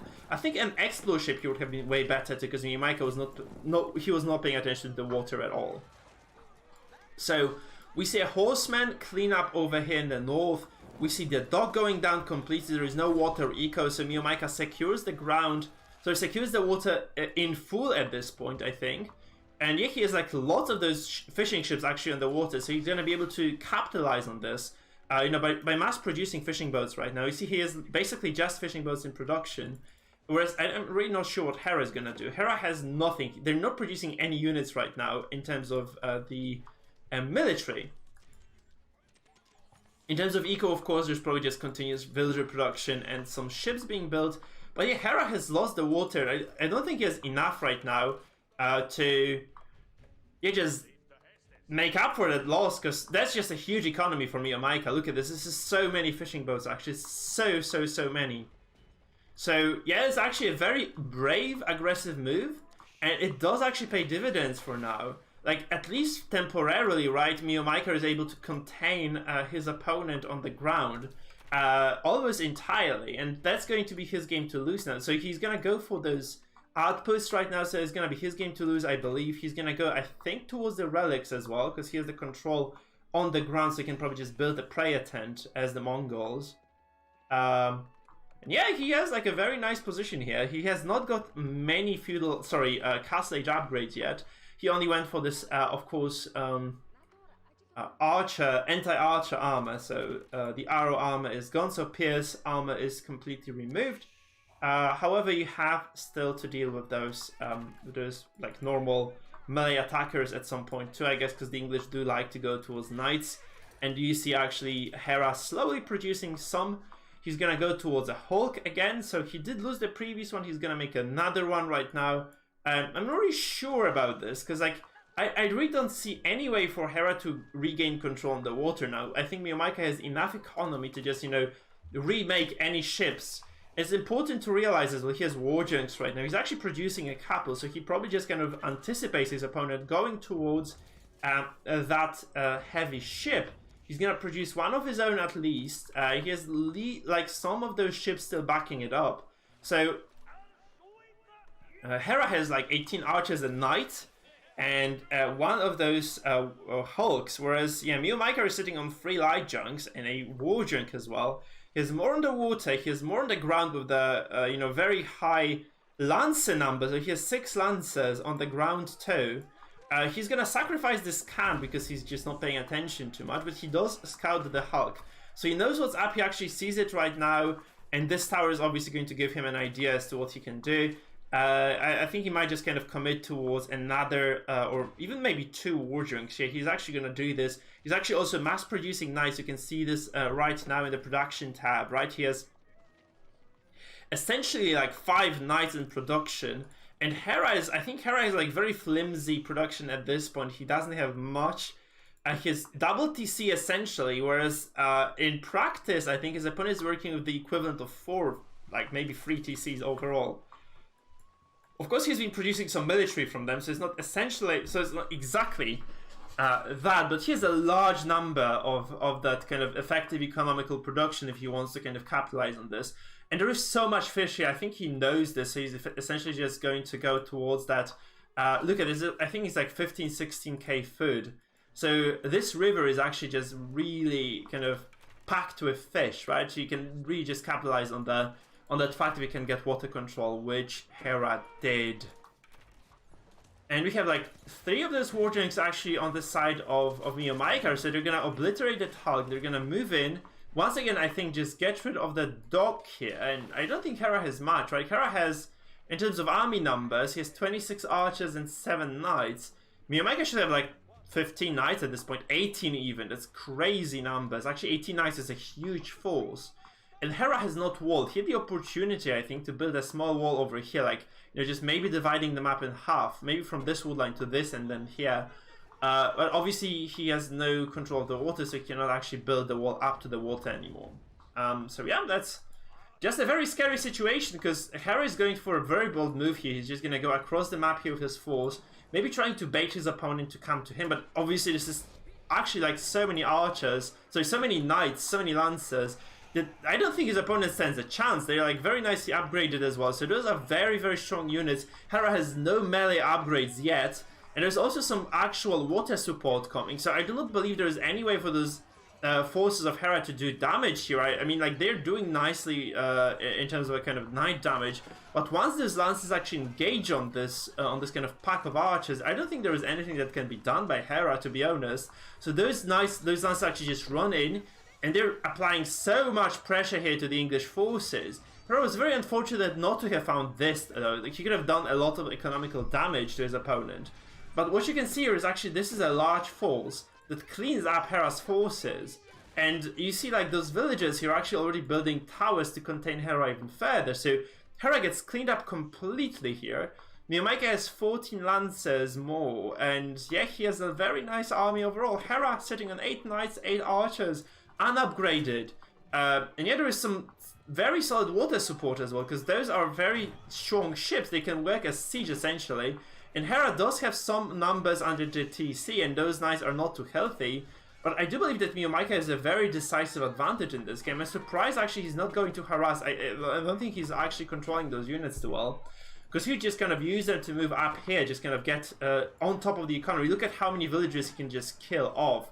And Hera has no other economy sources, so Miyamaka wasted, I think, like 15-20 seconds here, where he would have been doing lots of damage to the wood line, to the villagers. I'm actually baffled by this, because he could have got way more out of this than he eventually did. And Hera is actually able to just kind of get those units together on time, just kind of deal those knights eventually. So yeah, he did like 1k damage to the TC. He could have actually done this to the villagers, and that was, yeah, that's actually a huge blunder from Miyamaka. I don't think this actually just takes away from his chances in this game. He has so many units and so much eco as well, but it was a very poor play overall. So it was very lacking micro. And Hera is going to respond to this by building a keep. I'm not sure. I would like to see it near the water, maybe here, right in the shallows. That would probably have been a better play. But yeah, he's going to get like a very nice... those ships are just going to threaten a lot, right? Maybe they could reach these villages, like those outer villages here as well, though. That could be the play for Miyamaka. Yeah, I'm really not sure. So, anyway, we have, what, 29 villages mining gold, actually. You can see how much eco Miyamaka has. He has 2,000 gold outstanding here. I think he needs to start producing some food on the ground as well. I think he might want to get some extra food with those villages, build some pastures, you know, just get some food eco going, because those ships are not supporting him enough right now.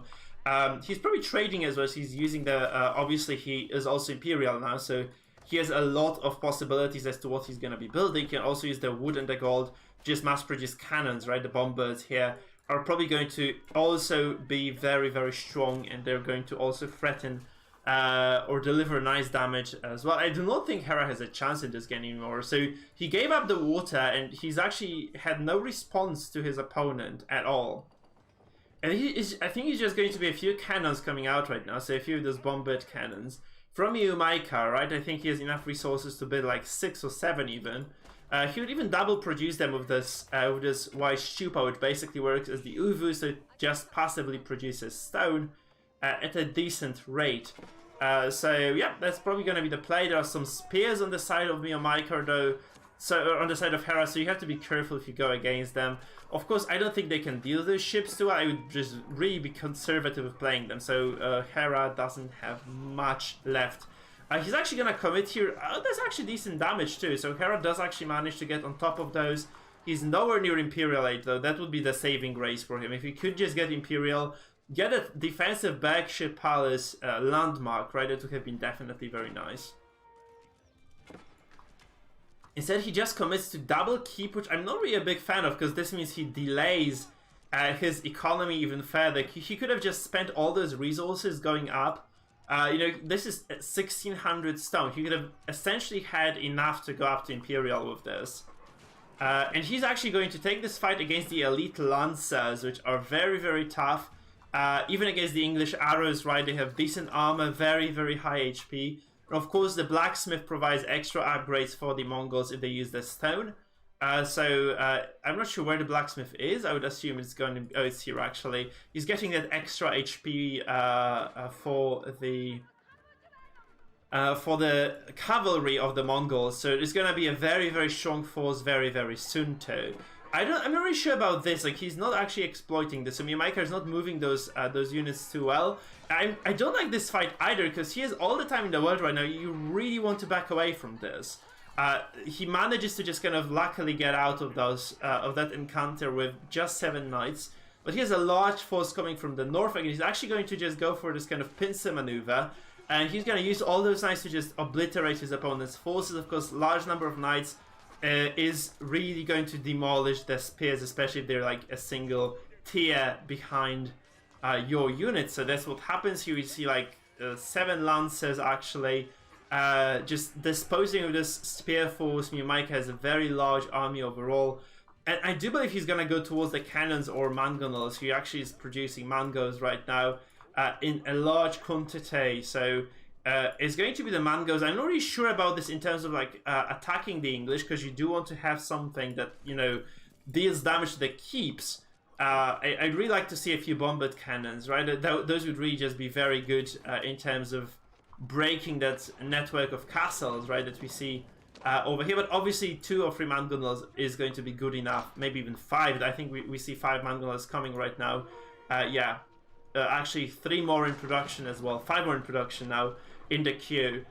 So we see a lot of extra units being produced. In terms of Hera's numbers, though, Hera is actually, I think, like 120 supply at best, 140, not so bad. But he's stuck in Castle Age, guys. Like, don't make the mistake here. Hera is really behind. He has like very nice army numbers, but he's producing just the spears. He's gonna just kind of clamp up here against those knights. It's just gonna be a massacre of spearmen. Look at the supply just plummeting here. This fight is not favoring Hera at all. Hera has enough resources to go up right now. He's probably just gonna do this with the Berkshire Palace over here in the north. So he's gonna build this piece of infrastructure, and I guess he's just gonna hope for the best at this point. He's lucky his opponent hasn't built any cannons, because that would have been probably just the end of him. You can just obviously get some placements on this once it finishes, and it is going to have very large range. So attacking it without good preparation is pretty much ill-advised, right? Of course. So that's kind of something you have to remember about. But I don't think that's going to be a big issue. Like, producing some extra cannons from Miyamaika with his extremely large economy is not a problem. He's just very stubborn with, you know, the number of mangonels he's producing, I think. But you cannot really question this. Hera has nothing on the ground and nothing on the water, so you can see that's actually so many mangos. They just are going to almost be one-shotting those towers. And yeah, that's just not looking too great for Hera. He has those sprinkled placements here, but he's just gonna lose them immediately. And yeah, those mangos just, you know, dispose of those towers very, very quickly. And Miyamaika is obviously at almost 200 cap right now. He's continuously producing units, lots of knights in the queue, lots of those mangonels. And this is actually going to be a very frustrating fight, because this is a very high HP landmark. So if Hera decides to just go towards that upgrade, maybe the cannon emplacement here, right, just getting this, and then the sprinkle emplacement, it's just going to be a very difficult ask to siege this. What you can do actually, because this is a very kind of poorly placed Berkshire Palace, that you can actually just go around it, right? You can just kind of go and siege every other piece of infrastructure that just doesn't kind of reside within this kind of quadrant of the base. So you can just completely ignore it, just go with this huge number of siege units, and you can just, you know, start obliterating that lineup of Hera. Hera, of course, has some extra units here defending. Those spearmen do actually have, yeah, the Network of Citadels bonus, which does benefit every single unit in the game, I believe. That's the upgrade that you can get as well. And it is going to be a nice potential fight for Hera, I think. with the elite spearmen, but that's so many mangonels actually. I'm not really sure if you can actually just break through this at all, can you? It's a crushing number of mangos. And yeah, Miyamaika can eventually just come with cannons if he wishes to do so, but he's just stubbornly making more and more mangos. I'm not sure what the numbers are looking like. 16 mangonels, guys. It's like, I think this is the most mangonels I've ever seen in my life. I think those knights could actually kill those spears on their own. I'm not even kidding. And there are 14 mangonels right now on the field. That's obviously very nasty. You can see so much gold actually coming into the pockets of the Mongols, because every single farm that goes down with an improved plunder bonus is going to provide you with so many resources too.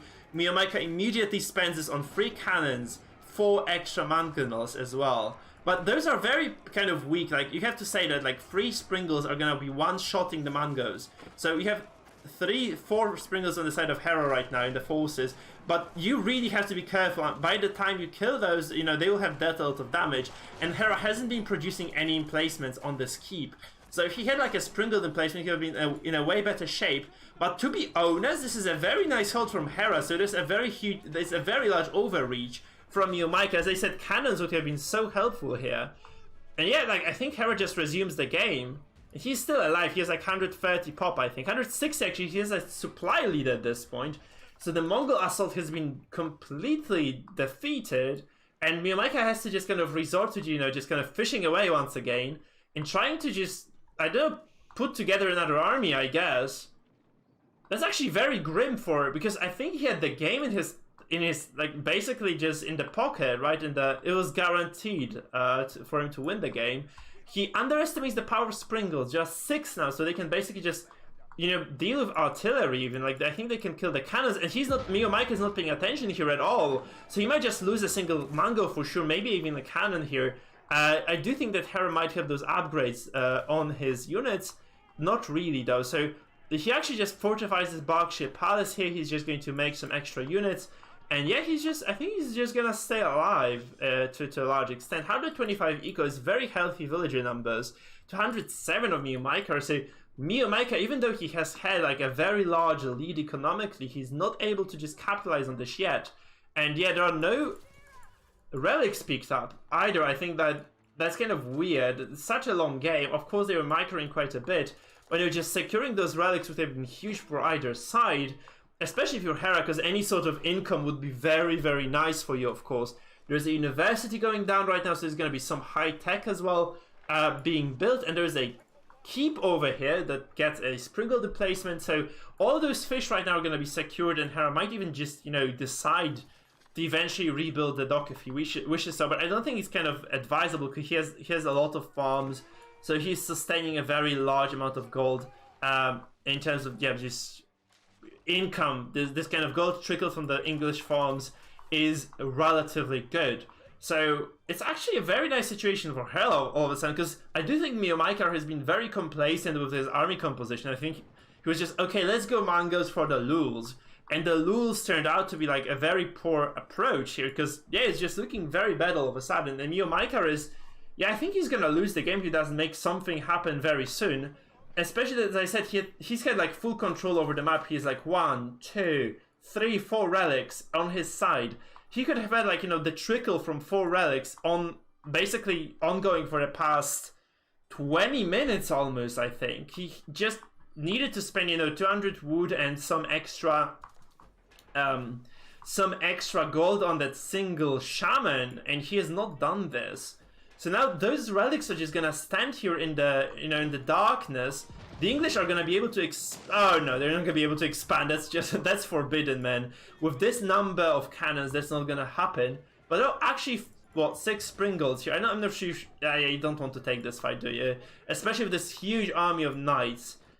So even with the large number of spearmen, I do not think you can actually just fight this very well. Obviously, Hera can just kind of eke out small pieces of land, building that infrastructure. Both civs, by the way, interestingly enough, benefit from having those towers or keeps around, right? The Mongols, of course, get the... it's called the Yam Network, yeah, the Yam Network bonus. So they move faster around those pieces of infrastructure, right, that they have. And the English get extra attack speed, so both civs very nicely benefit from this. There's a large fight, by the way, over here. And there are some mangonels, so they are very good at dealing with those. Mangos and knights actually do very, very well against spearmen. But those are really empowered spears, though, because those spearmen are actually very, very nicely bolstered by that network of citadels bonus. They do gain extra attack speed, but I do not believe this to be enough, right? I think Hera has like very low army numbers remaining, and Miomaika is sitting 160 army, though Hera has decent economy. So what Miomaika probably should do right now is actually she should be harassing the economy a little bit. She should take those knights out, but he's not doing this at all. He's committing to a fight under the citadel, under the strongest landmark in the game, defensively speaking. And I do not think he can actually break this. He has to just take those cannons and run. And he has very little food to his name left. So, again, very good trade for Hera, actually. He manages to just kind of, you know, back away, remake those spears. I think he needs some extra barracks, but he's just actually not taking that much damage at all. There's a keep with boiling oil here that's just gonna dispose of those pesky knights. And yeah, Miomaika just... I don't think he has a good idea as to what to do now. And Hera has a great idea as to what to do. As English, he's playing a very good defensive game. I was really sure he was Danzo, and he's just somehow managing to stay alive miraculously with those. Oh no, he's not paying attention. He's gonna lose all the artillery here. He has to just kill. Oh man, he almost had enough Springles to kill off those cannons, but he doesn't have that number anymore. He's gonna lose all those spears. I think he's gonna lose all those Springles. Very expensive units actually if you're Hera, because Hera doesn't have that much income to his name. And yeah, it's going to be another kind of turnaround, I think, at this moment it's going to be a turnaround for Miomaika, who has a very nice number of units here. He has extra artillery coming from the back as well. And, you know, it's 6 cannons, I think, and 2 mangos. I don't think he can fight against this not too well at all. It shapes up to be a very, very good game. Hera is actually holding on quite nicely here. But, you know, Miomaika with this supreme income with the step redoubt that is mining over here, and it provides like 50% extra gold dropped off. So it's actually very efficient because it doesn't actually just make the villagers mine faster. It actually means that every single deposit has extra gold in it because those villagers drop off extra 50%, which is huge. I'm not really sure about this rally for Hera, by the way. I think it's kind of ballsy. He'd like to have it somewhere else, especially that he's rallying some expensive units like the cannons here, of course, right? He wants to get some extra artillery, of course. I do believe that getting some wall-offs, like even provisionally, right, would be nice to just stop those cannons from advancing too quickly. Those are fully upgraded units, by the way, I believe. Like, they have like all those kind of speed upgrades as well. Actually, I'm wrong. Hera has very few upgrades to his name. Even the ranged upgrades are not here yet. He's probably committing to infantry. Look at how fast those cannons actually kill the infrastructure of Hera, by the way. So that's another kind of scary part for Hera. He has like 1 gold source over here, one gold deposit. Once this is exhausted, there's one over here with 4k, and then there is nothing left. Hey there, sis. Welcome. We're casting like a short game to practice before tomorrow's tournament. Short, quote unquote, by the way. So we see this very nice engagement over here. I think it's going to be a good fight for Miomaika. He's not using those cannons well at all, though. So this spear is not benefiting from any bonuses. They're just going to get obliterated here. Hera has very little resources to his name, so any unit he loses now is going to be really, really kind of expensive. He has a major force over here, though not much, to be honest, compared to 6-7 cannons and this huge pack of mangonels. So Hera has like very few units. He has some infantry, but obviously not that much. Miomaika is sitting on 8 mangos and 7 cannons. So I do not think Hera has the quality now, right, to repel those attackers. Now, he actually manages to... That's actually so good. He snipes all the cannons. 6 cannons going down right now. There's a keep overall, kind of overlooking this hill. He's going to be able to actually benefit because all the artillery does benefit from that extra attack speed from network of citadels. So with the supreme, I think it was just very good micro overall. He should just back away with those Springles, of course, but he actually manages to defend again. Yeah, like I don't think Miomaika has good micro. I think he's just like very good macro play. He's terrible micro though, because he should not have lost all those cannons. That's just unforgivable almost. Now they're actually just at 0 food consistently, and I have to say English have better food income late game, right? So. You know, the longer this game goes, I think the more stable it becomes for Hera, because he has some passive gold trick, as I said, from those farms, right? So the English have very strong farming, and they generate gold essentially from this farm. So if Hera is able to get some upgrades going, he should get some eco upgrades, I think, at this point. Miomaikar, by the way, working with 0 eco upgrades. Look at this. He could basically just move a Jer next to this Uvu here and just get all those, you know, improved upgrades for the Mongols. He'd have so much eco. But honestly, neither of the players has had the resources or the time to afford it so far. There's an Explo ship maybe in production somewhere. I'd really like to see at least a single explosive ship here. The demo ship, that is. That's not happening though. Hera is happily denying this dock. By the way, that fish eco that we've been talking about so much throughout the game is slowly expiring. I think like there's a limit to the fish, and the shoal fish, they do not respawn at all. So what you see is what you get. You see a lot of those, of course. But that's kind of, again, that's a nice pincer move, by the way, for Miomaikar. Hera is actually not working with a large number of units, I believe. No, he's actually, he can actually throw those away. But obviously losing resources is not good at all, ever. We still see no relics captured by either of the players, by the way. Not a single relic has been taken care of. So, yeah, Hera throws away a bunch of spears, actually. Miomaikar is sitting on a very low supply. 150 is not good. And yeah, this is kind of an interesting game overall. It's a very nice match.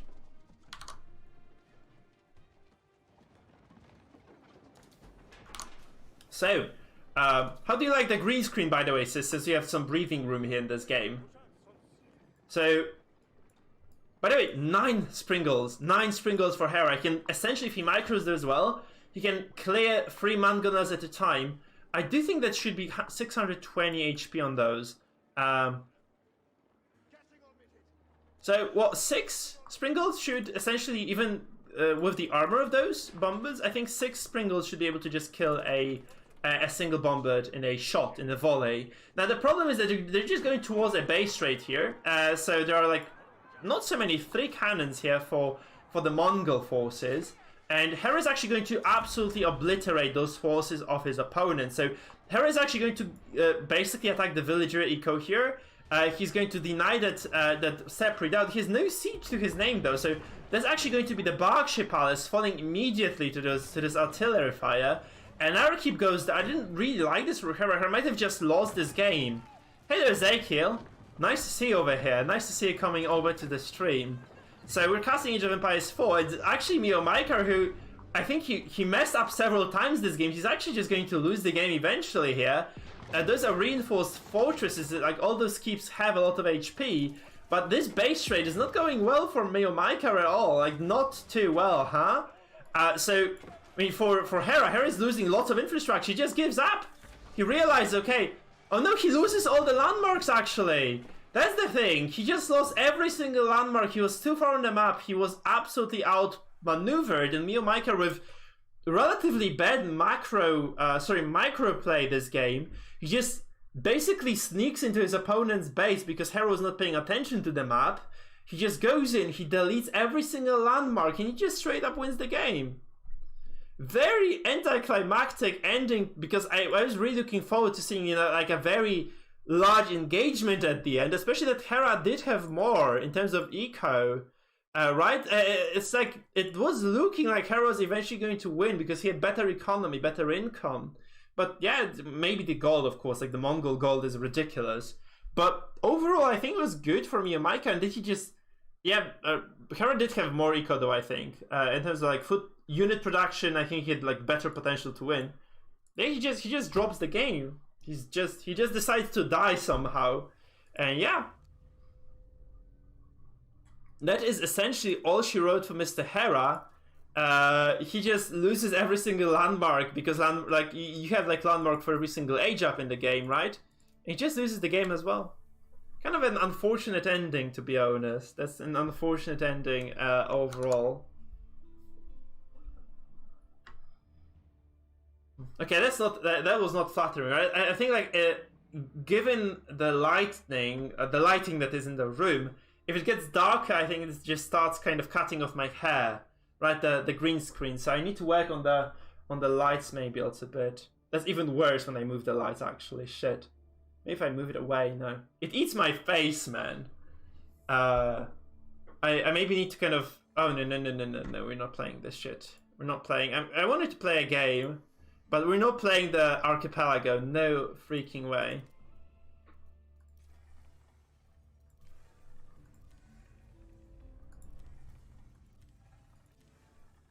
Okay, I'm gonna Alt F4 because I have no idea how much time I have. And... yeah, that's just a bad idea to keep going. I don't remember what the way... how you could actually just exit the game without quitting the client. So...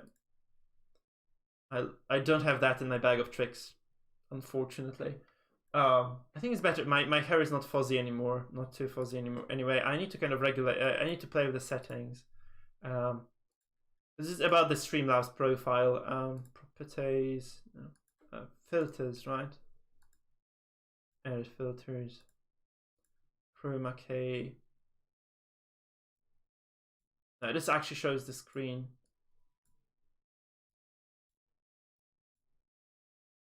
I need a better camera, man. I think it's better now, right? There's a green outline around my head, but I think that's better than nothing.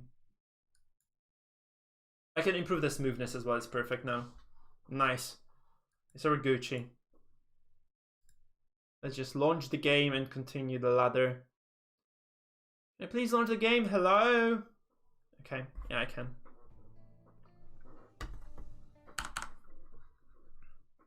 Okay, we're gonna play a game or two. I think that's the right approach.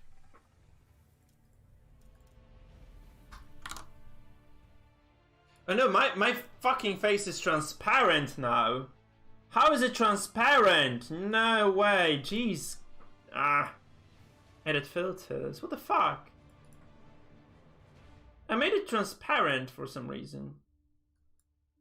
It should be transparent. Should it be transparent, really? No, I don't think so. It's the smoothness, actually. So if you improve the smoothness, if you go too hard on the smoothness, your face goes transparent, which is obviously not great either.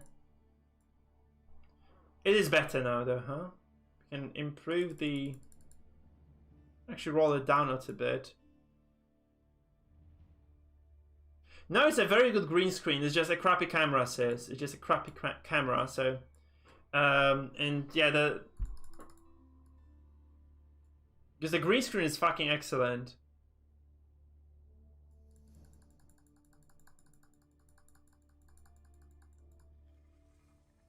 Okay, now it breaks completely because it filters out my head.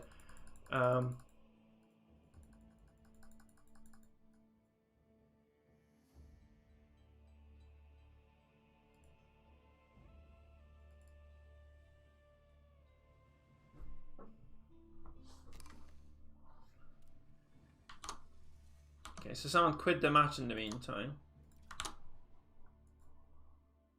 It's better. I had a perfect setup, but then the daytime changed because, you know, it's 4 p.m, so it's nighttime. And yeah, the filter just kind of went to shit. I think it's good now. I think it's good though. If I get a better camera, the edges should be way more easier to manage. Way more easy to manage, that is, right? That's the idea, I hope.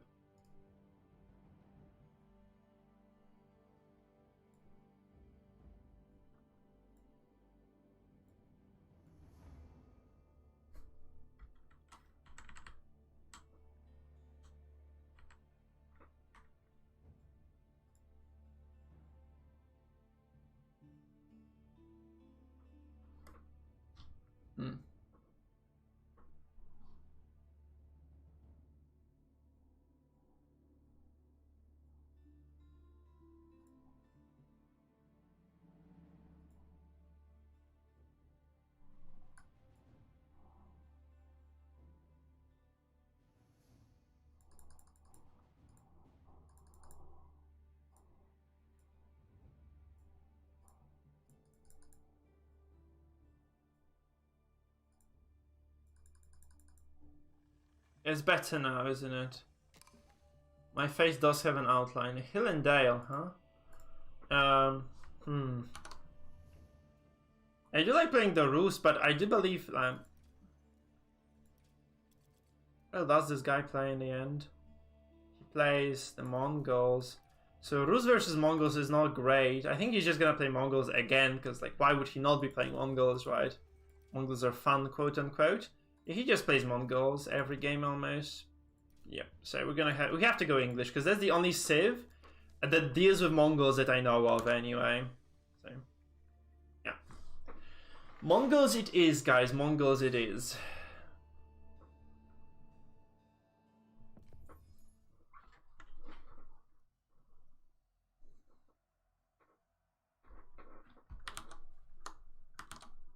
Okay, Hillendale, let's go.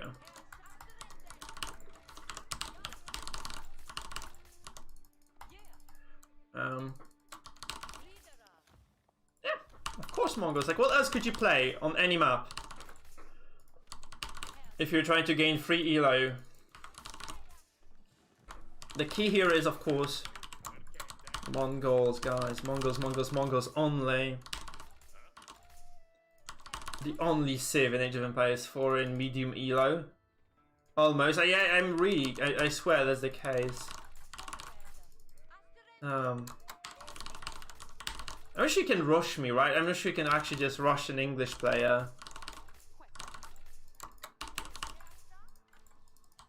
I do need sheep though, let's face, like, I do need to get some sheep. I could actually, you know what, I can get away with this hunt for now. Let's just go for the hunt, because it's so close to my base, it would be crime to not use it for now. Yeah, there's just lots of food income for free, essentially. That's what it is. I'm gonna just kind of try to get those deer closer to my base though first. Come on, deer. Nice. Yeah, they had to fire the far deer, right? Come on, deer. Okay. So kill this deer. Nice, perfect. It just ran into my hands. And we can kill this one off as well, I guess. I don't think he has any infrastructure going on yet, so we're just gonna wait for now. I don't think Mongols go for anything. I don't think he can kill me in Dark Age anyway. That's very unlikely, because English have too good defensive bonuses, and my gold is in the back, so... It's gonna be a lengthy game though, I feel, because Hillendale is like such a dirty map that it generally speaking just results in relatively long games overall. The sad part is actually I have like backstone over here, so we're just gonna go for that backstone instead of the front of my base stone, really. I think that's the best solution. The only problem for me is that, like, essentially I don't have any villagers near my base, so even if he makes like a micro mistake with his scout, he is still going to be able to get away with this, really. Okay. Probably he just scouted all this and not finding much sheep, or too many sheep at all, so maybe I'll just run by the entrance to my base. I have time now, because I don't have to return those sheep anytime soon. As my villagers are hunting, we can just kind of go through the middle of the map, just kind of go, and then go towards his base entrance. Yeah, that's looking good. We can actually age up. So we take 3 villagers. We're gonna use 3 in the end anyway.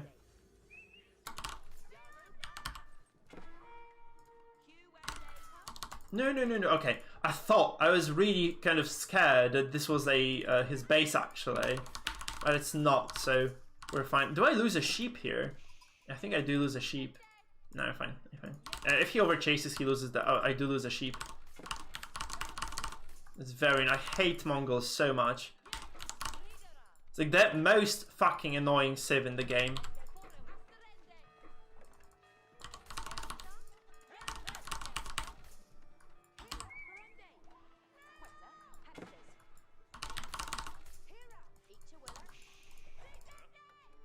Oh no, those sheep are still chasing for some reason, man.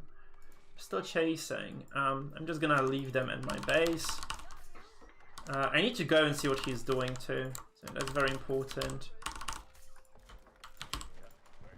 Actually, this is really big for me as well. 3 villagers here. 2 building. Oh, we find extra sheep, which is obviously nice. I'm not sure where they were. Like they must have been like very close to the edge of the map or something. Yeah. We build a house, and we also build a mining camp here of the villagers. I think maybe at the front is gonna be better, to be honest. So it's no, I think it's actually a big mistake if I do it here, because here he can just harass me with his shitty can. Whereas everywhere else he can just go and be pesky. Okay, so he has lots of scouts. Actually, he's probably gonna go pro scouts here. That's what I would estimate. Anyway, and I'm not really sure what his plan is for now. I do need to see his Uvu. I think he did build a stable, because that's kind of given away by the scout numbers that he has. He's just gonna go. I think he's just gonna go pro scouts. And yeah, just be aggressive in the end, right? To some extent. We have lots of villagers here on the wood. I'm kind of... Oh, fucking hell, I didn't notice this at all. That's my bad. It's actually going to be very painful because all my food is here. I didn't notice the villager coming in with the... Yeah, I need Strelbora immediately. Give me Strelbora. Strelbora, please. Oh, he has a... nice. Fuck you.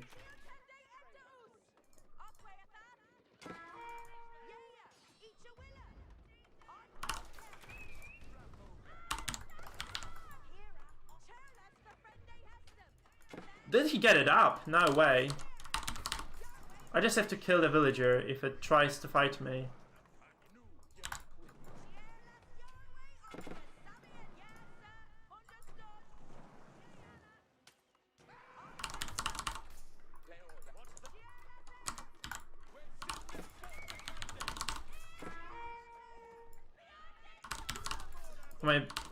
God, that's frustrating, but it's fine. I just need to repair this. We have 2 scouts here and 2 archers as well.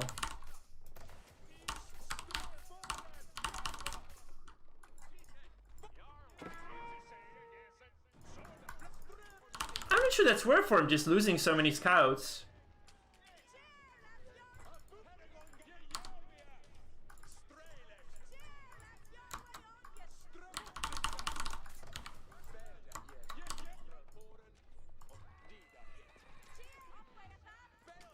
He's gonna farm this. Actually, he's farming that burning building. It's not bad for him at all, huh? I'm not producing anything. That's super annoying too.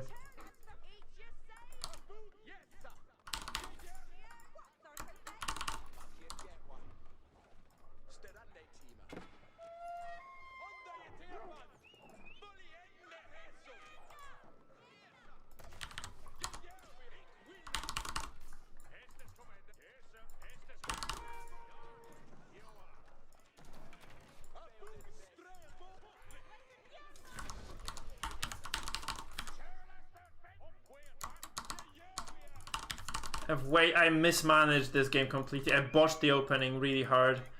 Because, yeah.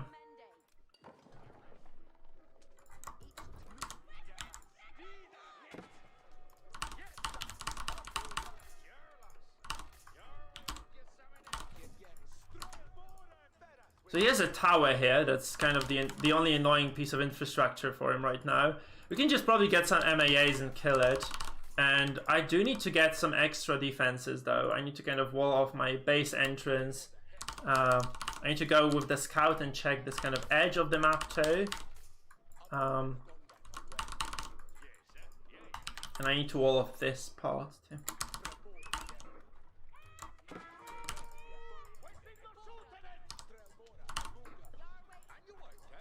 Oh my god, this guy's gonna be annoying here, huh?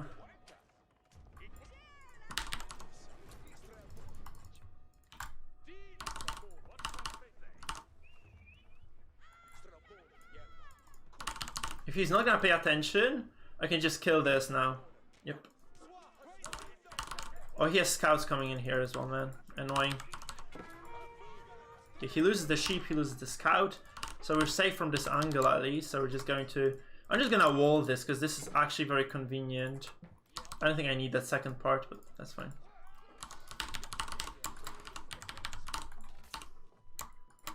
Wait, what the fuck? That's terrible, man. I'm not microing this game at all. I lost a lot of villagers here for no reason. And yeah. I mean villagers, yeah, I have not been producing villagers at all. Because I was too busy just, I know, playing the micro or something. Which is obviously not great. I was busy, like, kind of managing his scouts.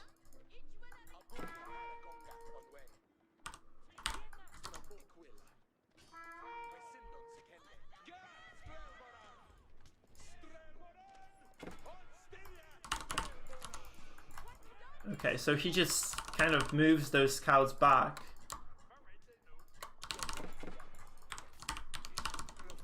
I lose this. I lose my scout now, huh?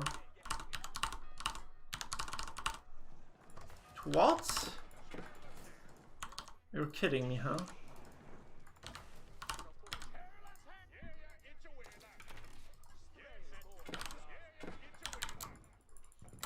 Man, he's super distracting. He's so distracting, right? He's castle as well. Okay, we lose this game now. Come on, man. That's like impossible to play now. He has so much.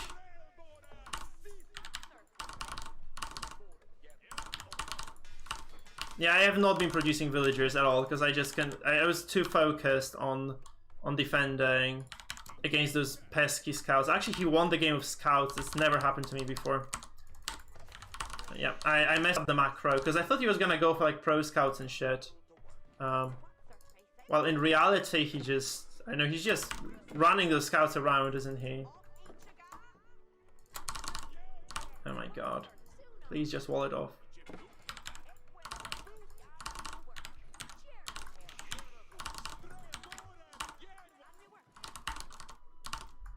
No, no, no, no, no! Fucking archers, man. That's brutal. He's stuck in my base now, but he's actually able to pick off a lot of buildings. And this DC is not rallying to any reasonable point either.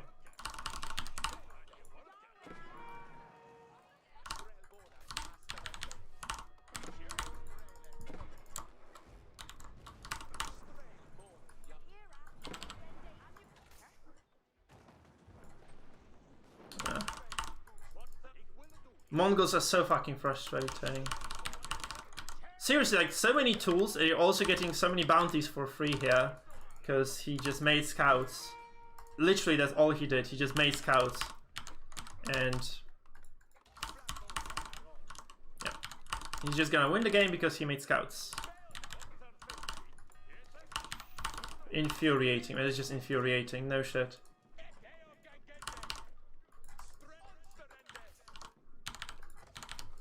I'm not dealing with this at all, because I've never played against this, like, this style of play. I've never seen this shit before. All I can say is just very fucking annoying to play against, but yeah.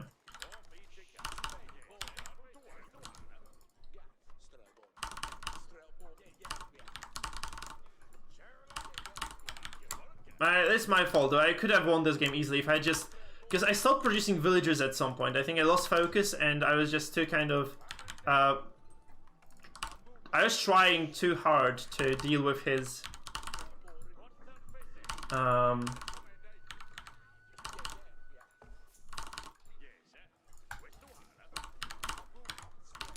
was trying to deal those scouts too hard, and I was just not macroing at all. So yeah, I can go up now, but what good does it do, right? What good does it do? I can get like King's Palace. I have to go for King's Palace, I guess. He has knights here, though. He has knights, so we need spears immediately. That's fine. Actually, I can afford it. So we just build this. We get some... Actually, knights is not bad news at all. But I have to build this wall quickly. To actually have like only one possible way for him to get into my base. It's horrendous, man. Mongols are fucking horrendous, I swear. Please build, build, build, build, build, build.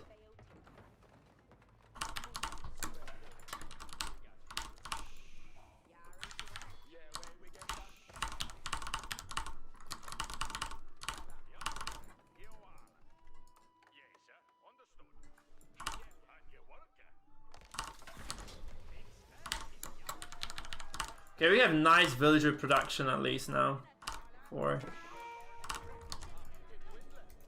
Okay, he has archers.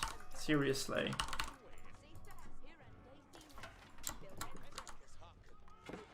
Oh, he has ram now. This is over. I can't defend this. That's the problem.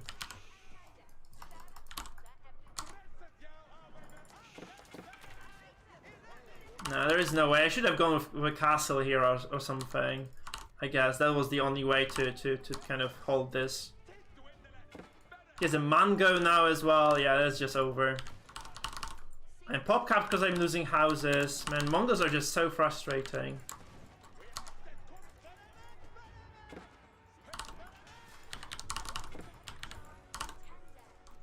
It's literally the most frustrating save to play against ever.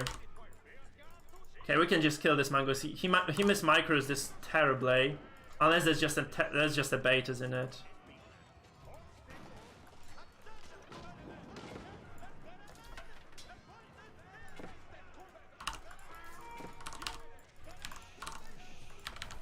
Nah, that's hopeless. Yeah, I lost all the villagers to kill one mangonel. Yeah, GG, he played... Ah.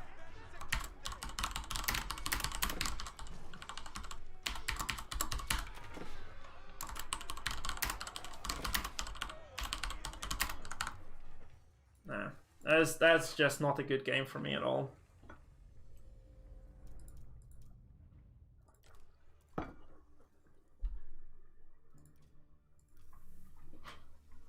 Yeah, Mongols are just utterly broken. But I just played it terribly because I could have just done several things, right? I could have got the keep to defend myself. I should have just gone for it because I knew there was a push coming, right? And if I had the proper keep there, I could have defended anything. I think with the white tower, which is generally speaking not made. I think there is one coming though, like very soon. Like they said, winter 2021 is going to be the huge patch with like lots of balance and ranked as well. But the Mongols are just broken beyond repair, and that's just it's just hard to play against them if you haven't seen a strategy yet. And this guy was just raiding me with scouts. That's just all that he was doing there. He was just raiding with scouts. Which I was not ready, for. Like, if something like this happens to me again, I know that I should just kind of focus on the food economy and just, you know, I basically lost the game to that tower that he built on my deer hunt. Because I just didn't move my villages properly to another source of food on time. And then, yeah, I just had no food income for a while. I stopped producing villagers, even though I went to 2TC.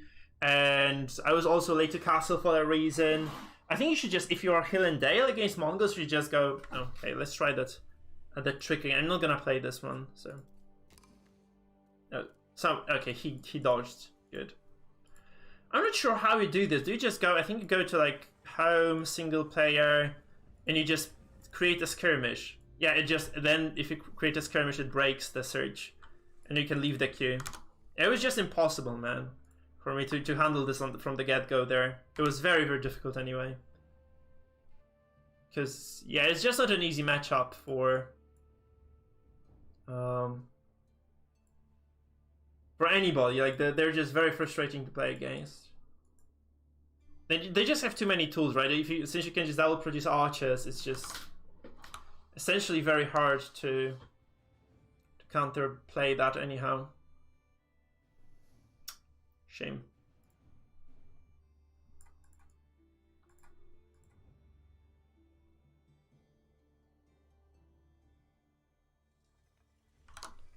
Yeah, you don't win every game. We are 2-2 for the day. Mountain Pass, huh? Do we just wager we're gonna go English and just ram ranch? I guess like, yeah, I do like the English actually quite a bit. I don't know, like, why really, but I just enjoy playing the Civ quite a bit. I'm just kind of bad at it occasionally because I have not been like in every single possible scenario yet, and that obviously means that I sometimes make a terrible blunder or two.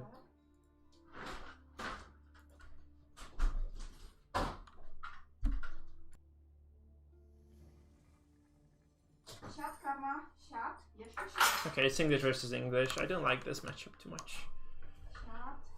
What I tend to do is actually I do double TC play with the English quite a bit.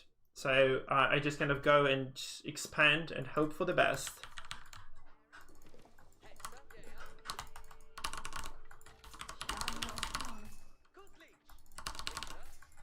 So it's Hill and Dale, right?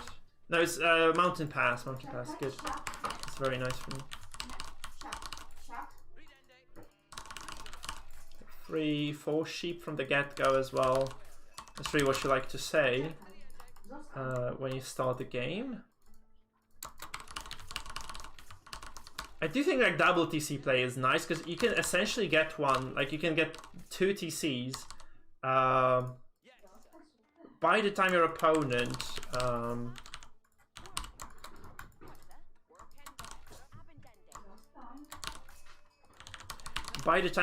reaches you with his first archers, if you time things correctly, if you're not interrupted too much. Yeah, just kind of, that's kind of, you have to get used to producing villagers constantly, right? Which I didn't do last game.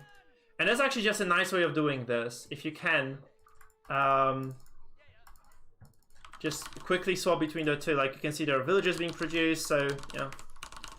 Yeah, my favorite civ is I think the English now. I do like the English. I do like the Rus as well, but Rus is like super broken. People bitch when you play it. I do like the play, like I do like the kind of the flavor of the Rus, like the hunting. It's I have decent APM, right? Most of the time, when I know what I'm doing anyway, I can make those good decisions quite often. So that in that situation, I do like the. Okay, we can just leave. We can just because we took his side of the map completely, so we can just go to our side now and just do the same. Especially if we need to drop off the sheep now. Yeah, I do like the versatility of the English, and I do like the flavor of the Rus. So those are the 2 civs that I play the most. But we can, if you haven't played the game, BuzzFeed, sorry, Buzzcut, sorry, mate. If you haven't played the game before, you can get it for free, almost like, well, you can get a 3-month subscription to Xbox Game Pass for like for $1, for $1, I think even. I think that's how it goes. So it is essentially, you know, free stuff.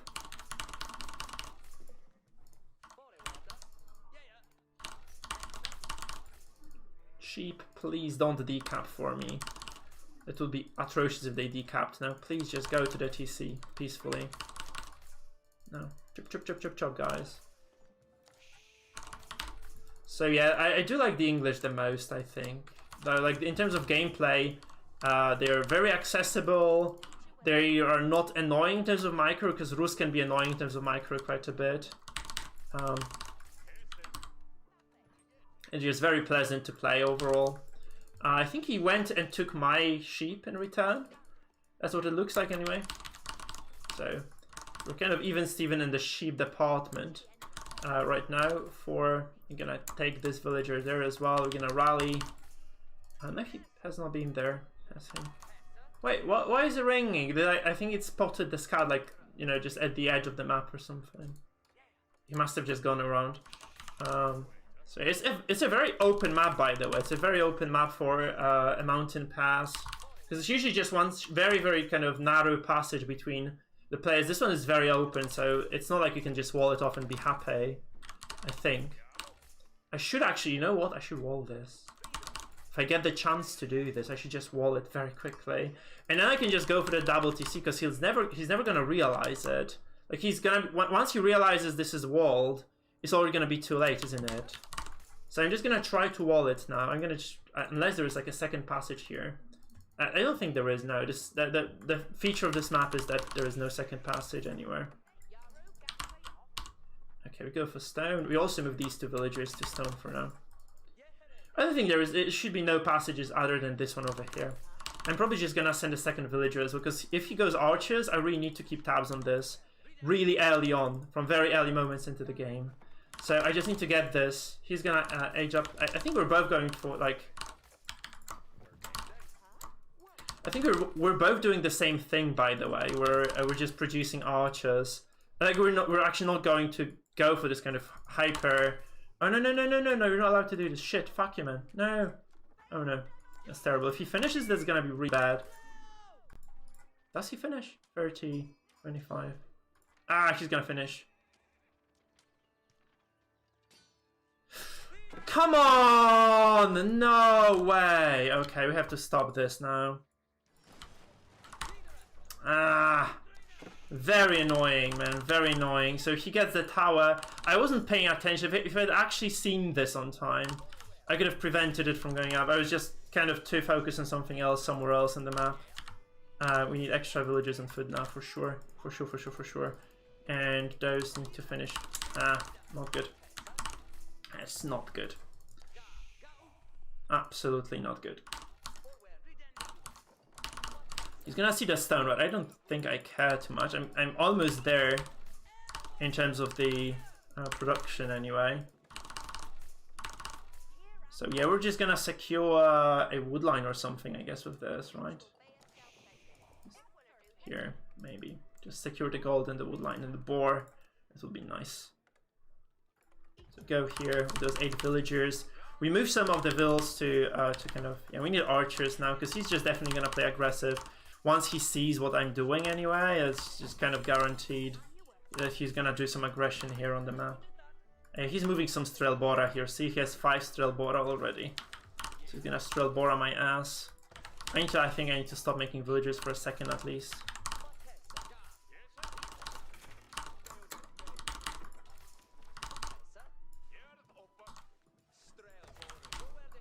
Okay, so we need to hold this right now. We just need to hold this nicely and it's gonna be fine. So he has 5 archers, I have 3, but I do have the network of castles bonus, right? I can also move these villagers around now, which is nice. So I don't have to just kind of work with the exposed wood line anymore.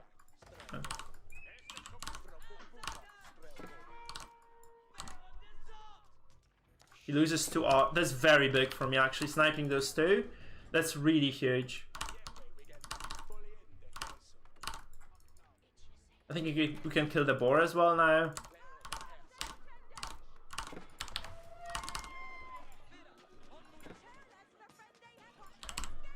Yeah.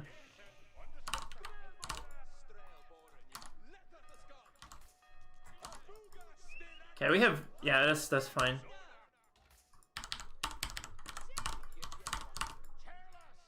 Come on, where's the boar? Okay, the carcass is here, perfect. I was kind of worried for a second that I did lose the carcass, but nope, it's actually there. Not all those villages were working, so we're just gonna fix it quickly. We're gonna... Yeah, I think we're fine here. So he has not done much. He lost 3 archers for nothing. We can just keep producing now. We're gonna be fine. We just move some villagers now to the woodline that is secure-ish. And I do need to have like a second tower to like here to see the like beside the wood line over here, because I think he's still there. I don't know what else he could have done with his archers. And I probably do want to have something on the gold as well, because he's gonna... I think he's gonna go fast castle with the way this game has been going so far.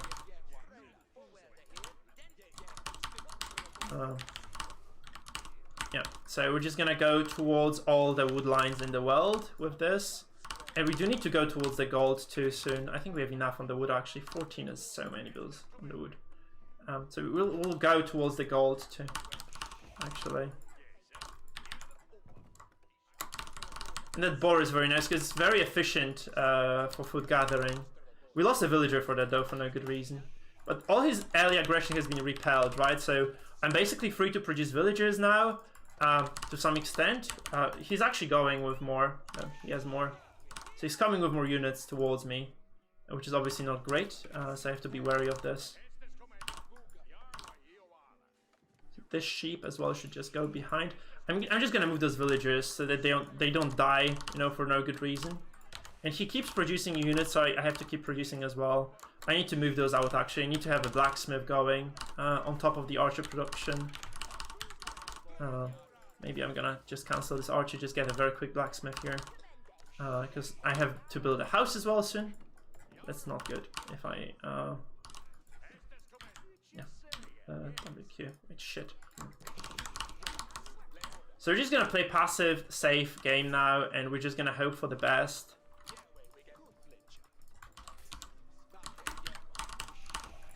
And as I said, we need houses, right? So That's why I did save that little piece of wood anyway. I think we're safe. He's just kind of tower rushing for now, but I don't think he has been able to do much in this game. So just gonna research the attack first, then the arrow defense. He has two units there anyway. I'm not sure what the bulk of his forces is though. So he had like a decent army overall, right? So it must be somewhere still. He's here. Oh fuck! He's actually ramming my no, that's Ram Ranch.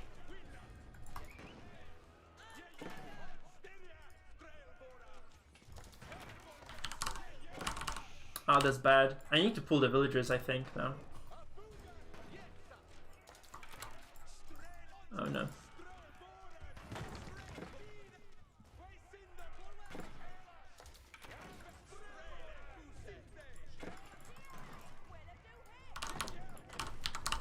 I need an archery range on the back to deal with this, I think.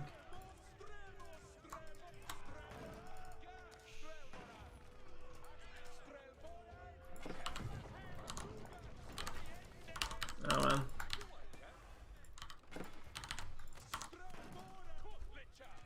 That's kind of poorly conceived defense for me so far.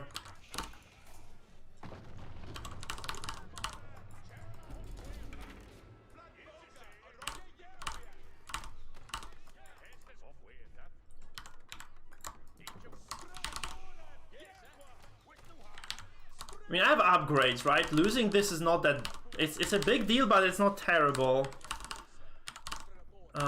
And I still haven't lost villagers, right? So that's kind of that's the point here. I'm gonna have double archery range production anyway. I'm not sure about his upgrades, actually. I am 7-1 now. So I'm 1-1 for now for me. I'm not sure about him. I need to pull villagers here. Yeah, it will be good to get some sort of infantry, but I do think just getting more archers at this point is more efficient. Losing Council Hall is of course like a big deal, but I can just get triple archery range and basically just match his production of units for a while at least. He hasn't had that many archers too, so he's coming again. I have lots of archers in production though. So I'm not sure. Oh, he's upgraded fully as well.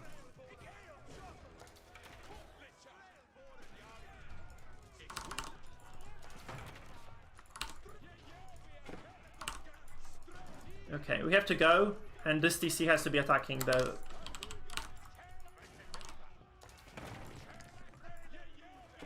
Well, I don't have the network of castles bonus for some reason.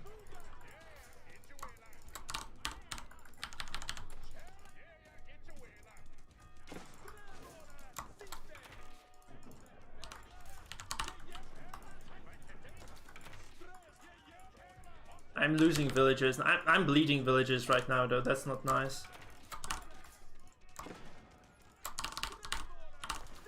He can't be diving me like this. That's just not gonna work, though.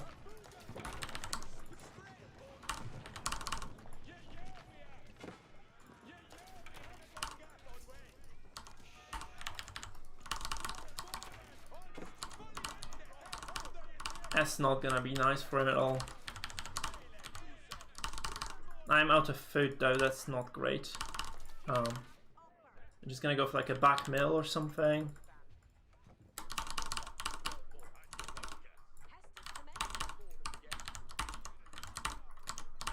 We did hold though, admittedly, we did actually hold, so... as far as that goes, we're fine, but... I'm not sure about the numbers that we're working with here, to be honest. He lost a lot of his units.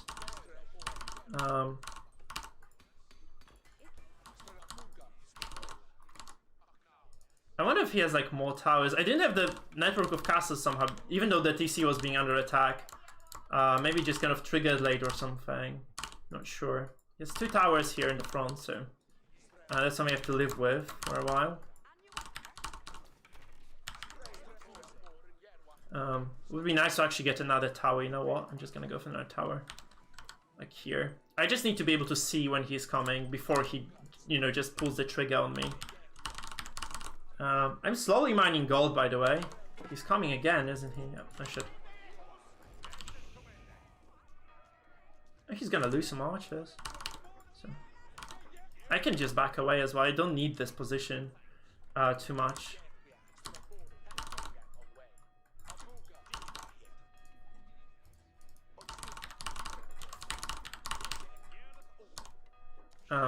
He has rams, so I guess he's just gonna go for another push for some reason. So yeah, we just need to have extra archers again. He's playing quite aggressively, isn't he, though? That's kind of obnoxious, to be honest, but...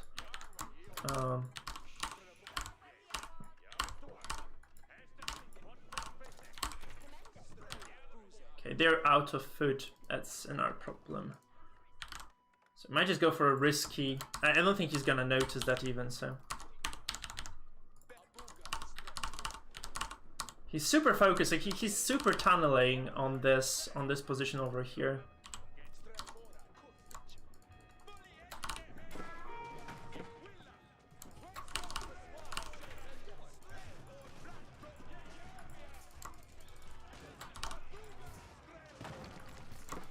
He can't be fighting me in the TC.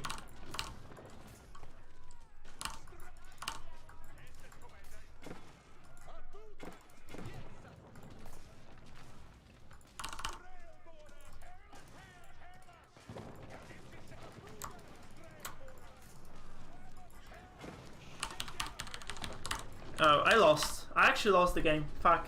Okay, I thought I was gonna defend this. Ay, ay, ay. That was terrible. Holy shit, I thought I was gonna hold this, like, with the villagers repairing, but I think they ran out of resources or something. Crap, I forgot about the... This was my last landmark, and I just had to keep it alive. My god. As of villagers, I had the nice advantage overall. Even though I lost some. That was tough. That was a tough loss, actually. I didn't expect it to go this badly. In terms of military, like, he had way more than me. Because I lost that council hall, right? That was the problem. I floated quite a bit of resources as well, so I could have probably done something to prevent that. I'm not sure, though. I should have probably pulled the villagers instantaneously and just killed those rams, just sacrifice some, because I had, like, what, 20 more than him at that point? Yeah, 20 more. I was still losing the game, though, because I think I was not trading too well. He was really stupid as well, but like, he was just, you know, throwing away lots of units. But he had lots of, I think this was mostly supply of rams, to be honest. Maybe I should have just, I think that was my problem. I should have just gone out and attacked him, maybe. But he punished me quite well. He punished me quite well for what I was doing. So it was very greedy play from me. Yeah, he just killed me with the win condition I forgot about completely. I should have just I also had the time to rebuild the council hall. I could have just rebuilt it. Then he had no way to end the game. I just never thought of this. Never crossed my mind that he can just end the game like that. Which he admittedly did. That's gonna be my last game of the day because I have to go afterwards. I'm going out today, so I have to prepare properly. Let me just check the messages.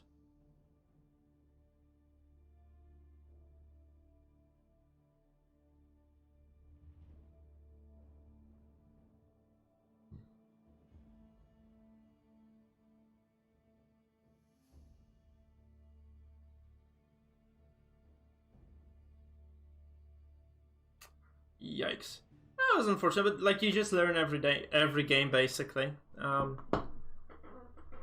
we are 2 to 3 on the day, huh?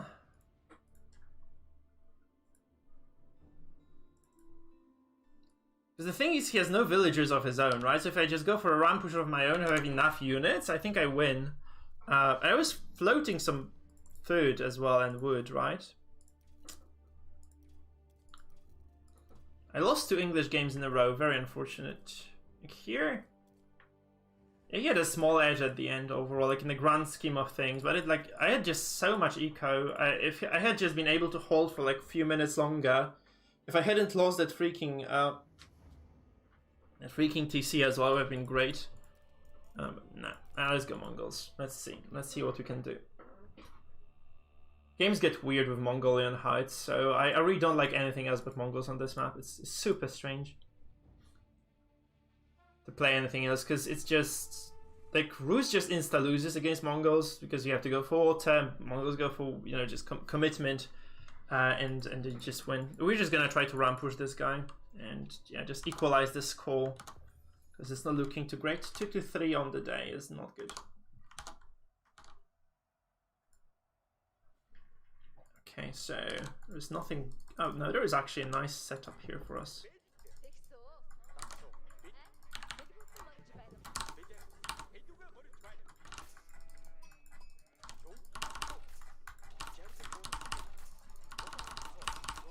The sheep goes there, another sheep goes there, and the third one goes there. We try to scout now. We rally new villagers like this. Because we do need to have some food access, of course. We'll just go for very quick sheep scout, and then like we just gather these, I think, and we'll try to go towards the, you know, contesting, I guess. We'll try to contest this guy in the water as much as we can. Where is the water? Hello. I think I spawned like really far end of the map. I just don't have water at all, do I? Here. So. It's good. I basically just have wood to build anything right now, so it's cool. I have the camp close, so. Kill the sheep first. Oh no, kill the sheep. Kill the sheep.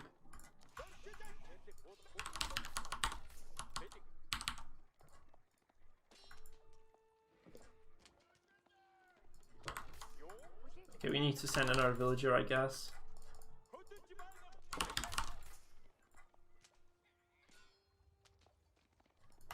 This one has to run. I'm gonna send a new vill here.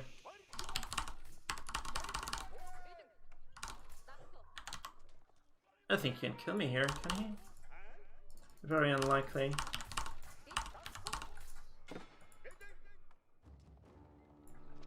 Can he kill me actually? No.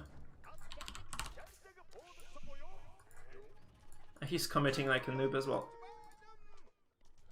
And thank you for the sheep. So he gave me lots of free sheep here, doing what he did. That was very silly of him. That was just not a good play. You can't commit after, like, you need so much more damage to in terms of like, and I do get the dock anyway. It did delay me a little bit, but I don't think it's worth it for him, honestly. How could it be worth it for him? And now she's just gonna, oh yeah, gather the food, good. And I need to go to sea. So that's a small win for us anyway. It's a small win for us.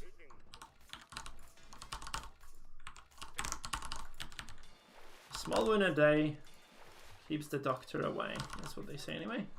So we're gonna check for his dock now, because we'd like to be able to contest it if he's going for it anyhow. Doesn't seem like he is actually, which is kind of good for us, for the time being anyway. So we have scouted this, we've gathered more sheep.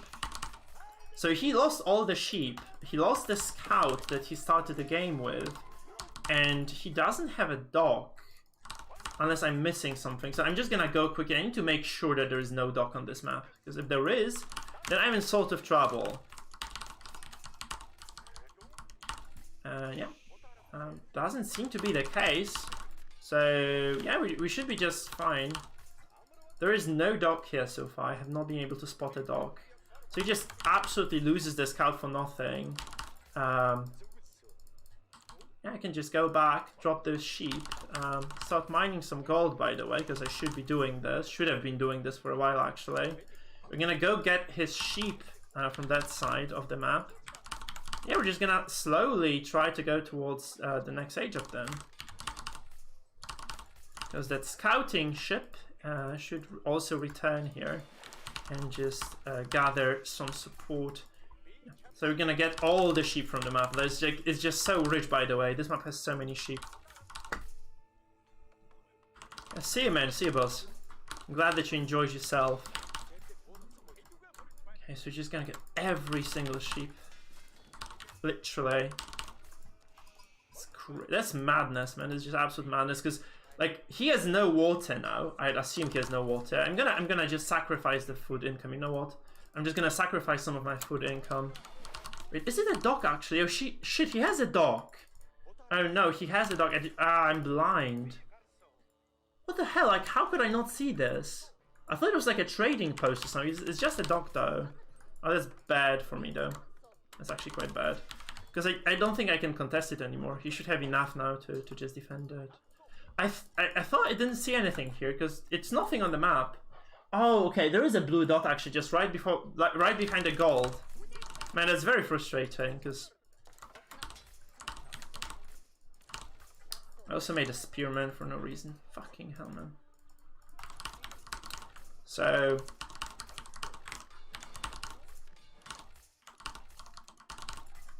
I need to see what we're dealing here with in terms of infrastructure. So he has a tower and he has a villager there. Okay, nice, okay, acceptable. We can still ramp push this. We're gonna ramp push this anyway because we have to go for a push later. So we're just gonna try to age up first because he is aging up.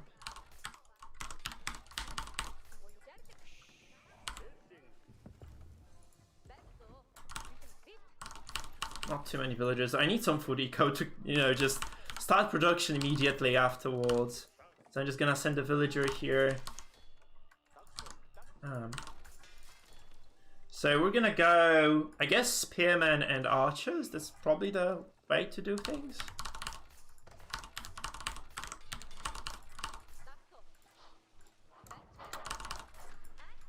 I'm gonna get a tower here just to defend myself as well. It does mean I need to get some extra units. I should not be double producing spears actually, I think.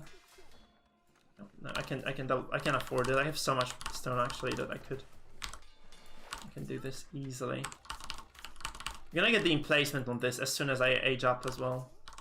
So that it's you know, just shooting arrows on its own.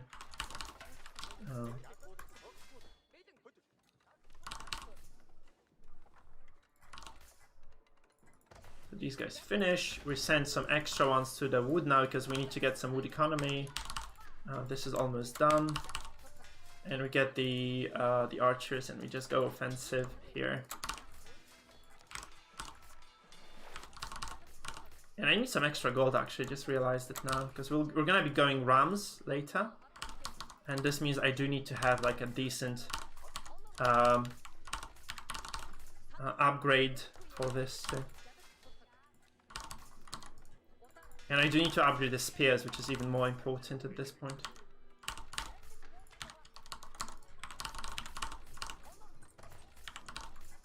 Okay, so we're gonna be proactive in a second, I guess.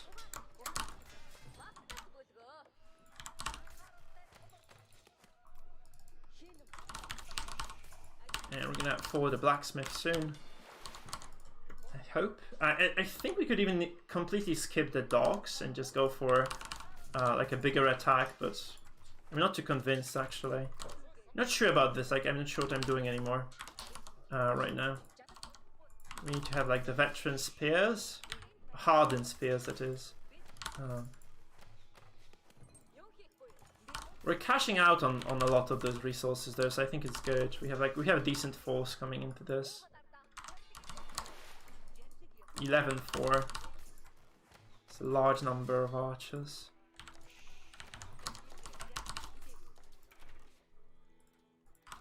I'm gonna go blacksmith, you know what? We're just gonna go blacksmith anyway. We should just go for blacksmith here. And we're gonna go for a tower later. We're gonna snag a single villager here as well. This is gonna rally here. That's gonna rally here. So we see some infrastructure of his as well, but that's actually his base.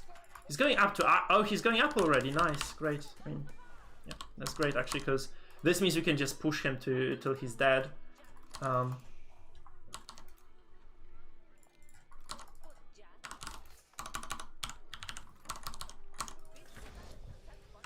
He should have no units then. Literally no units at all. We can attack this. I think we're gonna lose some units here, but I do believe that it's gonna be worth it in the end.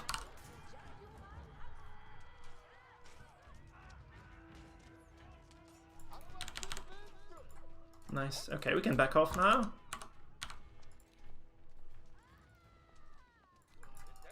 That's good overall, I think. We killed some villagers. And we're gonna get a tower up. You know what? No, we're not gonna get a tower up actually, because I have to stop this. To also stop the fishing boats. I need rams. We can get the tower up actually, so that's fine.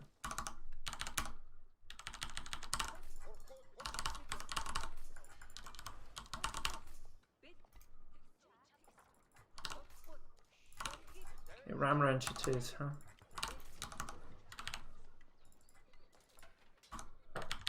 I don't think it's gonna work honestly, because I'm already kind of slowly falling behind here. Yeah.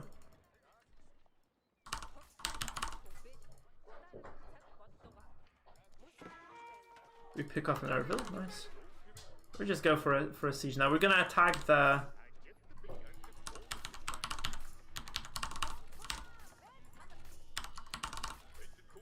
Okay, we're gonna go towards the archery range because that's his production now. For the time being, right? So we're just gonna go attack this first. And obviously we're gonna also assault his... wood line.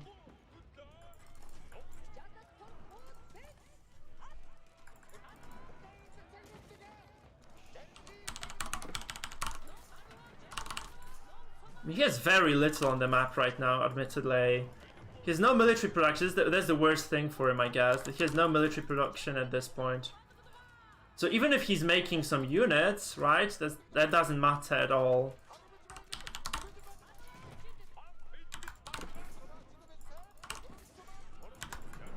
Okay, I'm just gonna focus the villagers here. It's the biggest annoyance for me right now. But yeah, I think we did a lot of damage here, to be honest, so that's fine.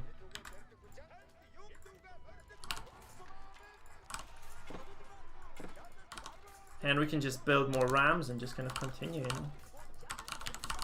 That's the way it's supposed to go.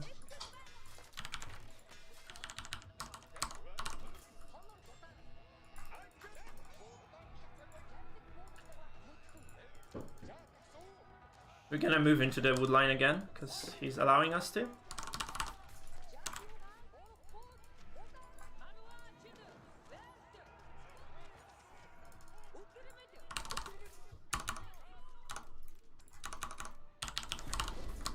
Okay, we lost the can, not good. I should have just been... I'm not really using the can at all properly.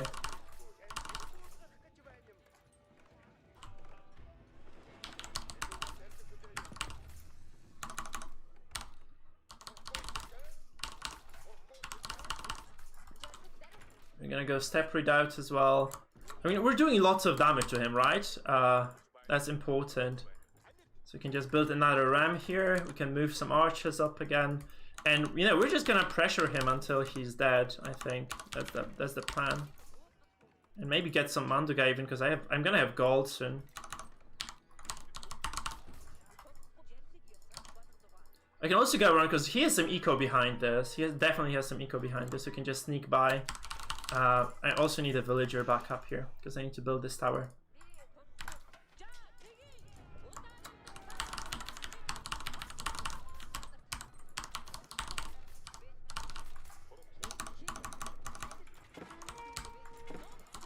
He's getting some relics back.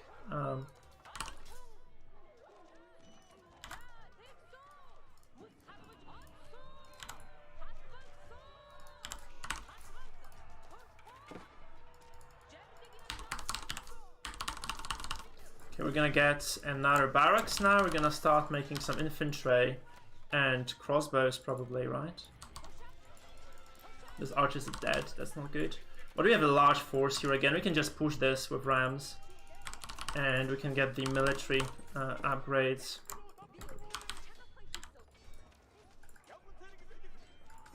A very large number of units, yeah.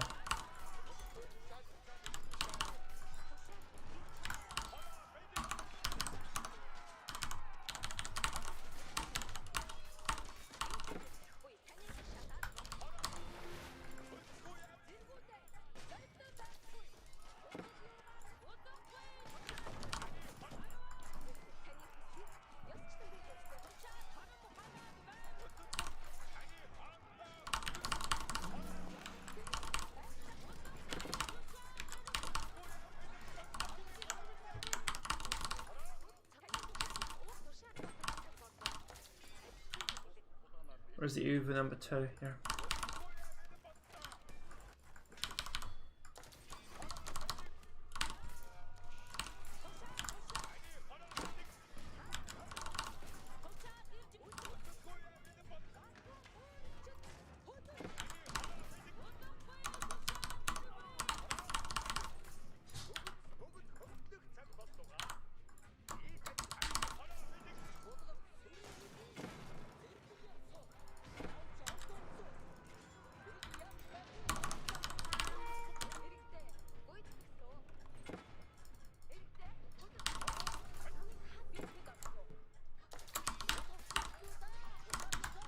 Okay, so he did kill the Ramzo, but he lost a lot for it, right? He has some villagers left only.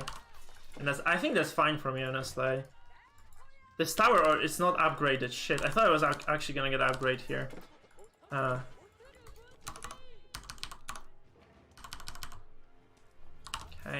It's gonna be round 2 of Mongol bullshit coming, right? He's gonna build, and he's gonna get a siege workshop. I need to respond to this, so I actually need to pack this blacksmith.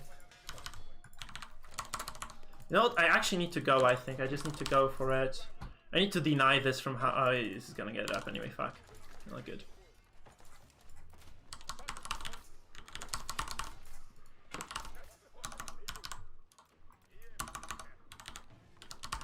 I have no food still somehow, man. 38 villagers on food and no food. We can pivot because he has like lots of food infrastructure on the water, on the ground it is. So I think I can just go and hit this this spot over here. I have way too much gold as well, so I might actually need to get a market or something.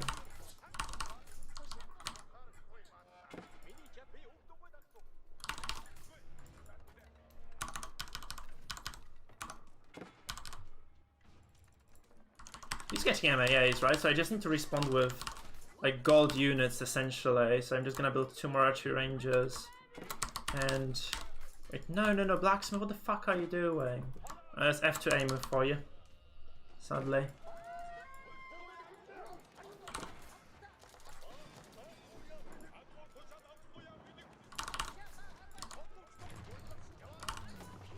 So I'm gonna attack this food eco now. That's important too. I'm gonna check if there is anything else here that he might want to be doing.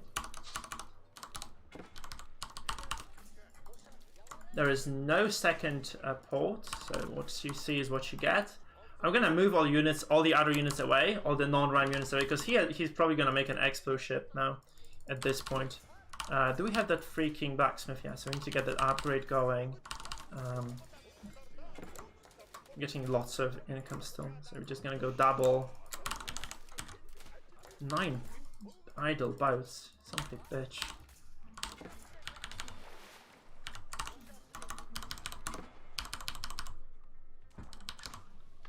He has a mangonel. Okay, that's fine.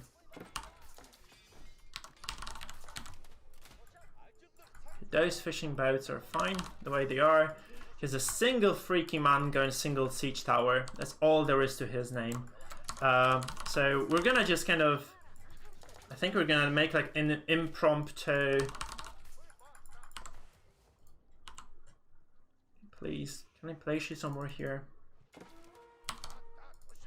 We need to move our forces now.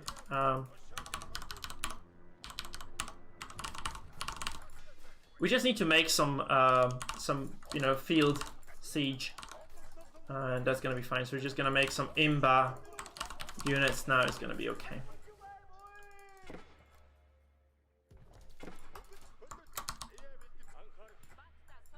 He has double mango only, so I just need some extra wood. It's gonna be cool. And we can just siege from the left here. We're just gonna come from the left now, attack the infrastructure that he has.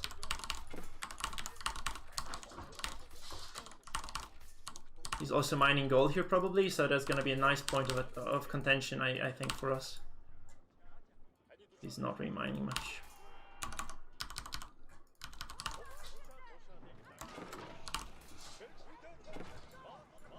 There's a villager, we're just gonna kill that Strayville.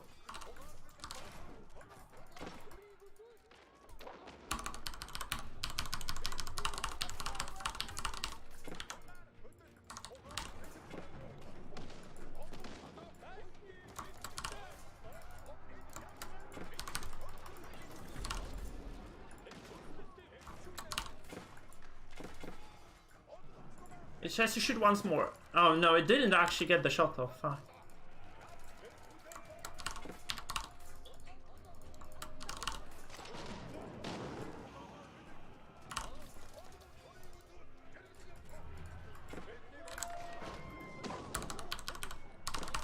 Come on! Oh no. I hope I don't overcommit here. Can we move those archers out aside? Oh, he's dead. Nice, okay. So that's the power of Mongols, guys. I have literally no experience on the Civ, but we won anyway, because Mongols are silly as fuck. We are... So we have a... Yeah, we have equalized the score at least, so we are 3-3 on the day. Whew, okay, that was a close one. That was a close one. I mean, not really, huh? Because he lost so many villagers that he had no economy in the end. Like, look at this, he was just flatlining all across. Because he went for super fast greedy castle, which is extremely stupid. Like, it's beyond dumb against Mongols. And where he was actually holding in terms of infrastructure, he was losing villagers. So you can see, like, I was growing consistently. I had like one dip here. I probably just lost 2 villages when I was building towers or something. I think it was that, and then he just plummeted to nothing.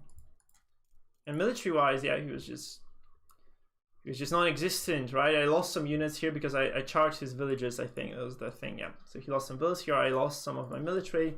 I killed his infrastructure. Yeah, I just had like triple the military count or something here because Mongols are fun. I also probably had lots of stone in my bank at the end. Yep. I could have produced like probably 6-7 extra men-at-arms to add on top of what I had. So even with atrocious micro like mine, I just won because Mongols, huh? Yeah, Mongols fun, guys. Mongols fun.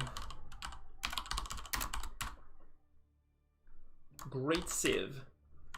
That's gonna be it for me today, guys. So thank you for watching. See you around. We're gonna be streaming tomorrow. There's gonna be the big tournament, the winter series. So you have scheduled the stream already, so it's gonna happen tomorrow at 6, and it's gonna probably go into the night, I believe. Right? We're gonna be casting with Sis as much as humanly possible.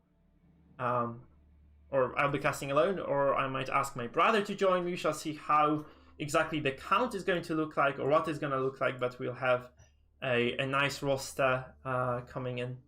So this being said, guys, stay tuned for more. See you around.